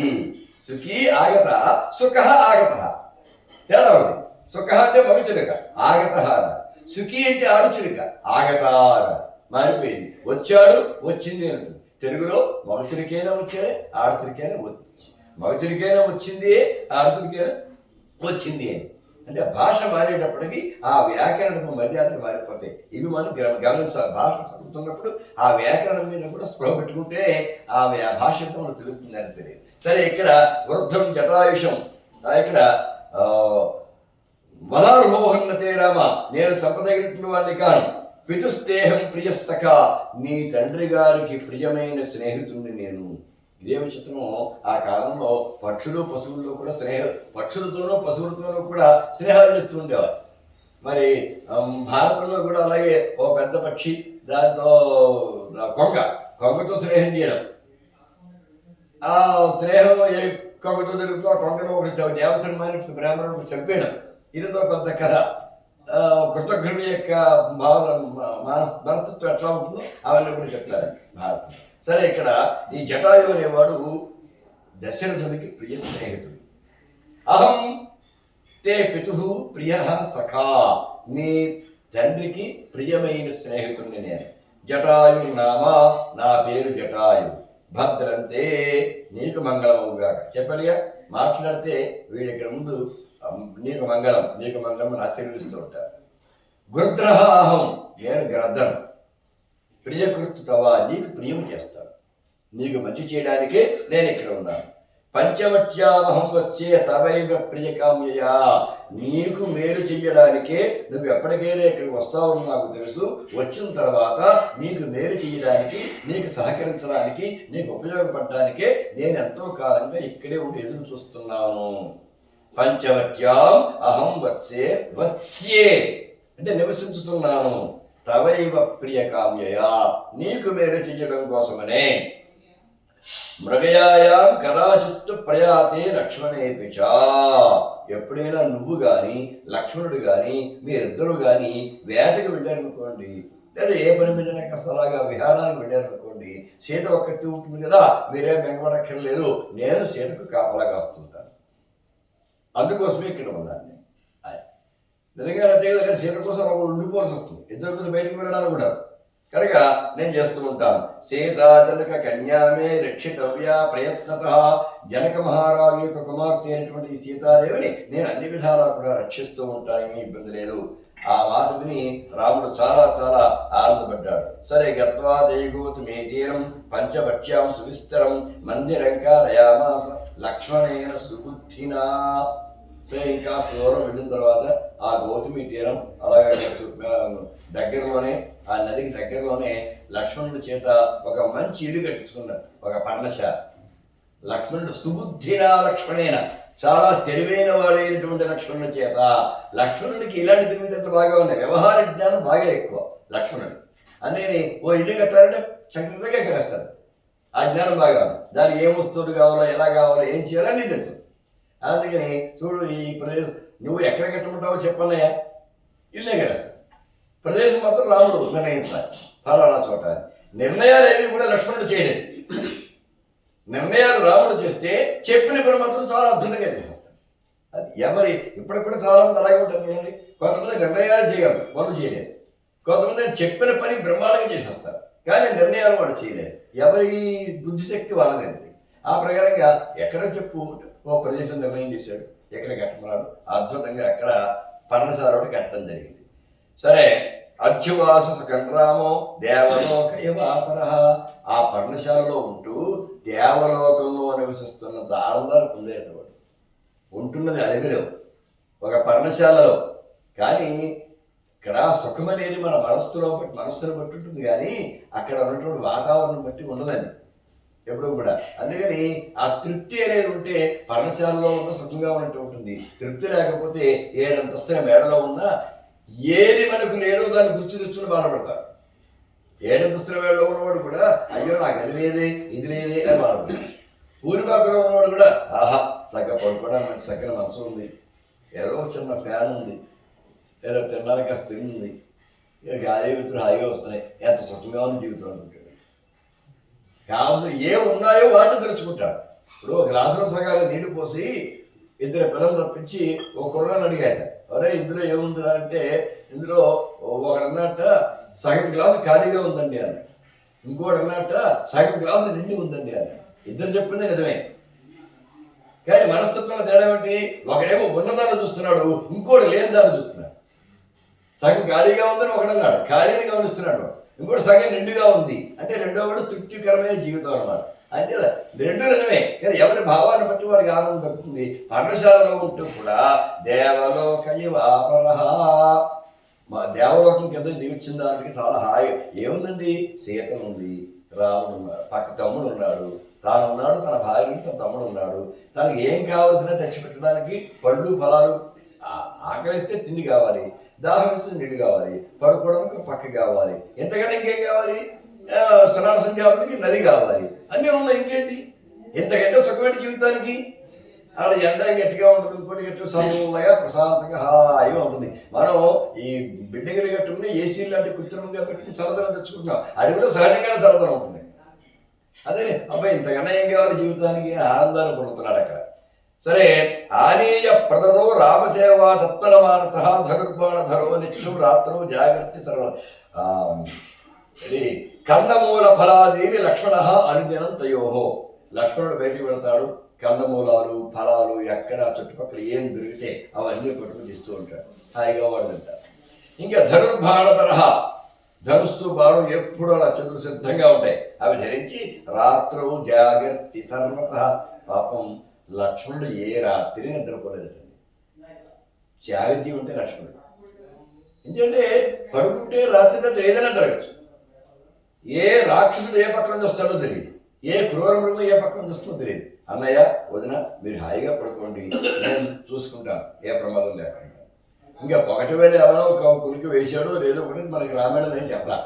రాత్రి మాత్రం పడుకోలేదు కనుక రాత్రి జాగ్రత్త సర్వత అన్ని విధాలా కూడా రాత్రులు మెలకుగా ఉండేవాడు. సర్వత జాగ్రత్త అన్ని విధాలా మెలకుగా ఉండేవాడు. ఊరికే నిద్రపోకుండా ఉండేవాడు కాదు. ఏ పక్క చిన్న అడి కూడా తిరుగుతున్నాడు చూడడం, ఏ మాత్రం అనుమానం వచ్చిన అన్ని అని వెతుక్కుంటూ ఉండడం, అది కాపలాగానే ఉండే. అలా కాపలాగా వస్తూ ఉండడం. స్నానం కుర్వంతి అనుదినం త్రయస్తే గౌతమీ జలే, రోజు గోదావరి నదిలో స్నానం చేసేవాటండి. అందుకే కాళిదాసు మేఘ సందేశం అంటాడు, జలకతనయ స్నాన పుణ్యోదకేషు. జానకీదేవి స్నానము చేయడం వల్ల పవిత్రమైనటువంటి నీళ్ళ యందు అంటాడు. ఆ గోదావరి నది నీళ్ళని గురించి మాట్లాడుతూ ఆ నీరు చాలా పవిత్రమైనది గోదావరి నది. ఎందుకంటే జానకీదేవి స్నానం చేస్తుంది కాబట్టి. జనక తనయ స్నాన పుణ్యోదకేషు అని. అలాగా ఆ ముగ్గురు కూడా రోజు గోదావరిలో స్నానం చేశారు అంటే గోదావరి ఎంత పవిత్రమైనది చూడండి. మనం ఏదో ఎక్కడో దూరం ఉండి గంగలో మునిగి పవిత్రమయ్యాం అనుకుంటాం. మన పక్కనే ఉన్న గోదావరి కూడా చాలా చాలా పవిత్రమైనది. మన పక్కనే మా అలవాటు చెప్తున్నాం. మళ్ళీ మీకు ఇక్కడ కూడా ఎక్కడో ఉంటుంది బాసర, అక్కడెక్కడో ఉంటుంది కదా. తెలంగాణలో కూడా గోదావరి అయితే ఉన్నది కదా మనకి. కనుక మరి భాగవతం తెలంగాణలో పుట్టింది, అది ఎక్కడ గోదావరి ఒడ్డున కూర్చుంటాల్సింది కదా ఆయన. కాబట్టి గోదావరి తెలంగాణ మీద నుండి ఆంధ్రాకి వస్తాం. ఆంధ్రాలో మా ఊరి దగ్గర అంటే నరసాపురం దగ్గర ఆంధ్ర మీద కలిసిపోతుంది కదా. కనుక ఈ పవిత్రమైనటువంటిది ఆ గోదావరి. వీడి ముగ్గురు గోదావరి పవిత్రమైంది. ఈ ముగ్గురు స్నానము చేయడం చేత నిత్యము మరింత పవిత్రమైనటువంటిది. కనుక త్రయస్తే గౌతమీతలే స్నానం కరుకుంటే అనుదినం ఉభయో మంచగా సీత కురుతే చ గమాగమౌ. గమతి అంటే ఆ గోదావరి నదికి వెళుతున్నప్పుడు, మళ్ళీ గోదావరి నుంచి వస్తున్నప్పుడు ముందు రాముడు ఉంటాడు, మధ్యలో సీత ఉంటుంది, వెనకాల లక్ష్మణుడు ఉంటాడు. అంటే ఒక ప్రొటెక్షన్, రక్షణ అన్నమాట. ఏమాత్రం సీతాదేవికి ఎటువంటి నష్టం కలగకుండా వెళ్ళినప్పుడు అంతే, వచ్చినప్పుడు అంతే. గమాగమో వెళ్ళడము రావడము కూడా ఏ రకంగా జరుగుతుందా? ఉభయోల మధ్యగా సీత, ఎప్పుడు ఇద్దరి మధ్యలోనే సీతాదేవి ఉంటుంది. అంత జాగ్రత్త తీసుకున్నారు. మరి ఎక్కడైనా పొరుగురు ఉన్నప్పుడు మనం కూడా గమని ఎక్కడికైనా వెళ్ళామనుకోండి, గమన మన వాళ్ళ చెయ్యి పట్టుకుని తీసుకెళ్తుంటాం కదా. అలాగే ఆ జాగ్రత్త ఓంకారం లాగా, ఓంకారం నడుస్తున్నట్లుగా నడుస్తున్న ఓంకారంలో ఉంది అంటే వాల్మీకి రామాయణం అవుతుంది. ఆ ఉ మా అనే 3 అక్షరాలు కలిస్తే కదా ఓంకారం అవుతుంది. ఆ 3 అక్షరాలు ఉన్నట్టు రాముడు సీత లక్ష్మణుడు ముగ్గురు కలిస్తే అక్కడ ఆ ఉ మా కలిసినట్టుగా ఉంది. ఓంకారం నడిచిచ్చేస్తుంది అన్నట్టుగా ఉందంటాడు. అలాగా ప్రణవం, నడుస్తున్న ప్రణవం. సరే, ఆనీయ సలిలం నిత్యం లక్ష్మణ ప్రేతమానస. వీడు మామూలుగా స్నానం చేసి వచ్చేవారు. లక్ష్మణుడు మాత్రం వస్తూ ఒక కొడుతూ నీళ్ళు పట్టుకొచ్చేవాడు. నీళ్ళు మరి అక్కడ ఇంట్లో మరి నీళ్ళు ఉండాలి కదా, స్నానానికి వెళ్తూ సరే మరి ఇంట్లో కావాల్సిన నీళ్ళు, ఆ నీళ్ళు ఆ వంట వార్పు ఉంటుంది కాబట్టి ఆ అక్క దగ్గర మామూలుగా తాగడానికి బట్టి నీళ్ళు కావాలి కదా. అందుకని వంట వార్పు ఉంటే వాళ్ళు అపక్వాహారం తింటారు, ఆ పళ్ళు గట్ట కోసం తినడమే. అందుకని వంట వార్పు లేకపోయినాను నీళ్ళు కావాలి ఇక. అందుకే రోజు నీళ్లు పట్టుకుని ఇక్కడ పెట్టేవాడు, పళ్ళు ఫలాలు పట్టుకుని ఇక్కడ పెట్టేవాడు. లక్ష్మణుడు పనిది పగలేమో నీళ్లు తీసుకురావడం, ఫలాలు తీసుకురావడం, అలా రాత్రులేమో కాపలాగేయడం. ఇది లక్ష్మణుడి యొక్క పని. ఆనీయ సలిలం నిత్యం లక్ష్మణ ప్రేతమానస సేవతే అహరహ ప్రీత్య ఏవం ఆసం సుఖంత్రియ. అహరహ అంటే రోజు రోజు వాళ్ళిద్దరిని కూడా సేవ చేసుకుంటూ ఉన్నాడు. ఈ రకంగా ముగ్గురు కూడా సుఖంగా గడిపారు. ఏకదా లక్ష్మణో రామం ఏకాంతే సముపస్థితం. ఒక రోజున రాముడు ఏకాంతంగా దొరికాడు. ఏకాంతంగా సీత అయిపోయింది. సీత లోపలేదో పని చేసుకుంటుంది, తన పని చేసుకుంటుంది. ఈ బయట ఇక్కడ కూర్చున్నాడు రాముడు. కూర్చున్నప్పుడు అక్కడికి వెళ్ళి అప్పుడు శ్రీరాముడిని అడిగాడు, ఏమని? భగవన్ శ్రౌతమిచ్చామి మోక్షస్య ఏకాంతికి గతి. మోక్షం పొందాలి అంటే మనం ఎలా ఉండాలి, అసలు మోక్ష సాధన ఎట్లా ఉంటుంది, అదంతా నాకు చెప్పాల్సింది అని అడిగాడు. మోక్షం పొందాలంటే ఏం చేయాలి, ఆ మోక్షం అంటే ఏమిటి అంటే ఇది చిన్న ప్రశ్న. దానికి మొత్తం సర్గంతో శ్రీరాముడు మళ్ళీ ఇక్కడ అధ్యాత్మ రామాయణం కనబడుతుంది. మొత్తం మోక్షం అనగానేమి, అది పొందాలంటే ఏ రకంగా ఉండాలి, భగవంతునికి సత్వం ఎట్లా ఉంటుంది, మొత్తం పెద్ద మొత్తం పేజీ నడిపేయండి. అలా రాముడు అంతా కూడా చెప్పొచ్చు అయిపోయింది. ఆ తర్వాత ఇప్పుడు కథ మరుపు తిరగబోతుంది. ఏమిటి అంటే, అలా ఉండగా ఒకసారి తత్ర సాతం రఘూన రమానాథం సీతయా సహ సంస్థితం కందర్పసదు సంగ్రామం దృష్ట్వా కామమోహిత తస్మిన్ కాలే మహారణ్యే రాక్షసీ కామరూపిణి విచచార మహాసత్వ జనస్థాన నివాసిని. అదే కాలంలో అదే అరణ్యంలో ఒక రాక్షసి కామరూపిణి, కావలసిన రూపాన్ని ధరించగలిగినటువంటి, ఎప్పుడు ఏ రూపంగా వస్తే ఆ రూపాన్ని ధరించగలిగినటువంటి ఒక రాక్షసి విచచార సంచరిస్తుంది. అదే పంచవటి ప్రాంతం. పంచవటి దగ్గరగా ప్రాంతం. అక్కడ ఏ బాహువులైన ప్రాంతం అనుకుంటున్నాం కానీ అక్కడ మొత్తం అడవి దాకా బాహువులు ఉండేవి తక్కువ ఉంది. ఒకటి మహాసత్వ, చాలా భయంకర స్వరూపిణి, జలస్థాన నివాసిని. ఆ ప్రదేశం పేరు జలస్థానం. పంచవటికి అల్లంత దూరంలో, అంటే మరీ పంచవటి దగ్గర కాదు, అల్లంత దూరంలో జలస్థానం అనే ప్రదేశం ఉంది. ఆ ప్రదేశంలో నివసిస్తూ ఉంటుంది. ఏకదా ఒకనాడు గౌతమి తీరే పంచవట్యా సమీపత. ఆ గౌతమి తీరంలో, అంటే గోదావరి నదీ తీరంలో పంచవటి సమీపంలో పద్మ వజ్రాంకుశాంకాని పదాన్ని జగతీపతే దృష్ట్వా నేల మీద అడుగుల గుర్తులు నిర్మించాడు. ఆ అడుగుల గుర్తుల్లో పద్మ ఆకారం నిర్మించింది, శంఖాకారం నిర్మించింది, చక్రాకారం, పద్మ వజ్రాకారం కనిపించింది, అంటే అంకుశాకారం కనిపించింది. అంటే అరికాలలో ఉన్నటువంటి గుర్తు రేఖలు అన్నమాట. రామచంద్రమూర్తికి అరికాలలో రేఖలు ఉంటాయి. ఆ రేఖలు పద్మాకారము, అంకుశం యొక్క ఆకారము, వజ్రాయుధ యొక్క ఆకారం, అవి కాళ్ళలో ఉంటాయి. అవి దైవ లక్షణాలు. అవి కనుక అరికాల్లో ఉన్నాయి అంటే, ఆ పాదముద్రలు అడుగు పెట్టి తీసుకుంటే ఆ పాదముద్రలు పడ్డాయి అంటే వారు దైవాంశ సంభూతులు అని అర్థం. అని చూసి అబ్బో పాద సౌందర్య మోహిత, అరే ఇంత బాగున్నాయండి ఈ పాదాలు, ఈ పాదములు కలిగిన వాడు ఎవడో కానీ ఎంతో అందగాడు ఉంటాడు. ఇది చూడండి, అడుగు జాడలను చూసి ఖచ్చితంగా ఈ వ్యక్తి అందగాడై ఉంటాడని ఊహించిందండి ఆడ. ఎందుకని వాళ్ళ రాక్షస పదాలు ఎలా ఉంటే చాలా భయంకరంగా ఉంటాయి కదా. ఇంత సున్నితంగా, ఇంత సుకుమారంగా ఆ ముద్రలు కూడా అలా పడేలాగా ఇలాంటి పాదముద్రలు తన జీవితకాలంలో ఎప్పుడూ చూసుకుంటాడు. కానీ ఇక పాదమే ఎంత బాగుందంటే మనిషి ఎంత బాగుంటాడు. కానీ చాలా అందగాడై ఉంటాడు. ఎందుకని దీని దృష్టంతా అందగాడు మీరు అందగాడు ఎన్నిసారంటే ఎందుకు అంత మారదానికి అని అంటే, రావణాసురుడు ఒకప్పుడు చాలా మంది యుద్ధం చేస్తూ వాడు యుద్ధమే పని. ఆ యుద్ధం చేస్తున్నప్పుడు అవతల వాళ్ళ తరపున యుద్ధం చేశాడు సాక్షాత్తు శూర్పణఖ యొక్క భర్త విద్యుజ్జిహ్వుడు అని. వాడు నారికతోటి యుద్ధం ఆయుధం అక్కర్లా, నాలుగు చాపి అవతల వాడి శిరస్సు ఉత్తరం చేస్తాడు. నాలుగుతో ఇలా అన్నాడంటే తలకాల తీవుడుతుంది. అంత శక్తి. ఎంత శక్తివంతుడైన రావణాసురుడు దాడిగా అలా అక్కడ వాళ్ళతో యుద్ధం చేస్తుంటే ఎదురు శత్రువుకి సంబంధించిన వాడిని బావగారిన విషయం మర్చిపోయి వాడిని చంపేసాడు రావణాసురుడు. అప్పుడు కాలవేపుడు అన్నయ్య ఎవడైనా బావగారిని చంపుకుంటాడా, బావముడికి బతుకులు కొడతారంటారు, నువ్వేడు సాక్షులు బావగారిని చంపేసేలాగా అని అడిగితే, అయ్యో యుద్ధం చేస్తున్నప్పుడు నాకు అవతల కూడా ఎవరు ఏంటని ఆలోచన రాకూడదు, ఒక ఉన్నత వస్తుంది నాకు, నా ఎదురుగా నిలబడితే చంపేస్తాను అంతే నేను. కాబట్టి అందులో బావగారు నాకు తెలియదు, అయ్యో ఏమనుకోకు, సరే నీకేమీ నష్టం లేకుండా నీకు ఇక్కడ ఈ జనస్థానం అంతా కూడా నీకు ఇచ్చేస్తున్నాను, శుభ్రంగా ఏరుకో. నీకు సాయంగా ఉండడం కోసం కరుడు, దూషణుడు, త్రిశురుడు ఈ మొదలైన వాళ్ళని 14,000 మందిని ఇస్తాను. వాళ్ళందరూ నువ్వు చెప్పినట్టు చేస్తారు, వాళ్ళ మీద నీకు ఆధిపత్యం ఉంటుంది, ఆ ప్రాంతం అంతా నువ్వు ఏరుకొని ఇచ్చేసాడు. అది రాముడు. కానీ అప్పటి నుంచి ఇంక తన భర్తకు దూరం అయిపోయి ఎన్నో దశాబ్దాలైంది, శతాబ్దాలైందో. ఇప్పుడు ఒక అందమైన మగాడు ఉన్నాడు, ఇంకా చూడరా, పాదములు చూస్తే, గుర్తులు చూస్తే మగవాడి పాదములు లాగా ఉన్నాయి. రాక్షస పాదాలని భయంకరంగా ఉండడమే చూసినటువంటి తన కంటికి ఇంత సుకుమారమైన పాదం ఇప్పుడు కనపడలేదేమో, ఇలాంటి పాదం కలిగి ఇలా ఉంటే ఆ మనిషికి ఎట్లా ఉంటాడు అని అందం మీద దృష్టి పడింది పాపం మగవాడికి దూరమైనటువంటి స్త్రీ.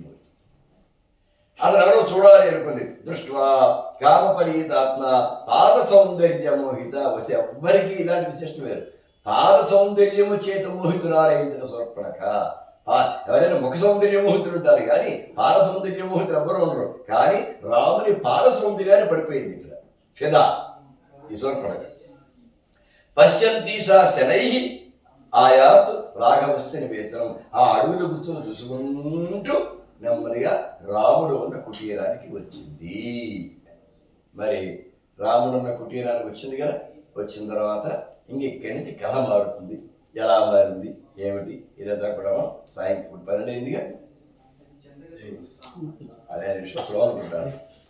కనుక ఎలా అయింది సరిగ్గా కథ మారడానికి కారణం రామకథ అక్కడ కథ మారడానికి ఒక కైక కారణం, ఇక్కడ కథ మారడానికి ఒక శూర్పణఖ కారణం. వీళ్ళిద్దరి వల్ల రామకథ మారింది. ఇప్పుడు మళ్ళీ సాయంకాలం ఈ కథ మారబోతూ ఉన్నది. ఎలా మారుతుందో, ఏం జరుగుతుందో, శూర్పణఖ రావణుని ఎవడిగిందో, రావణుడు లక్ష్మణ్ దగ్గరికి ఎందుకు వచ్చిందో, లక్ష్మణుడు ఏం చేశాడో, ఎందుకు చేశాడో, ఇవన్నీ కూడా మనం సాయంకాలం ముచ్చరించుకుందాం గాక.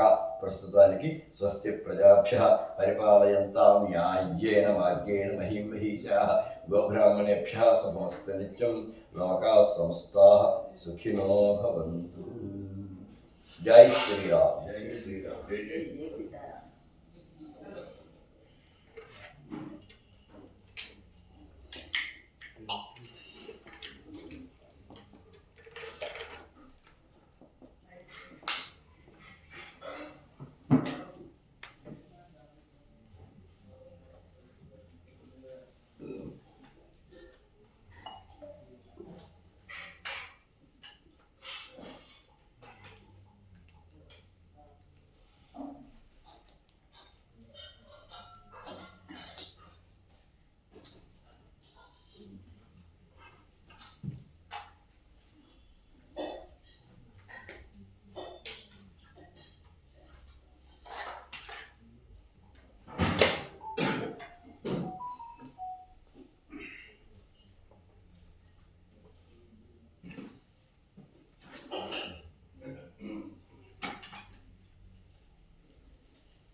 Mm.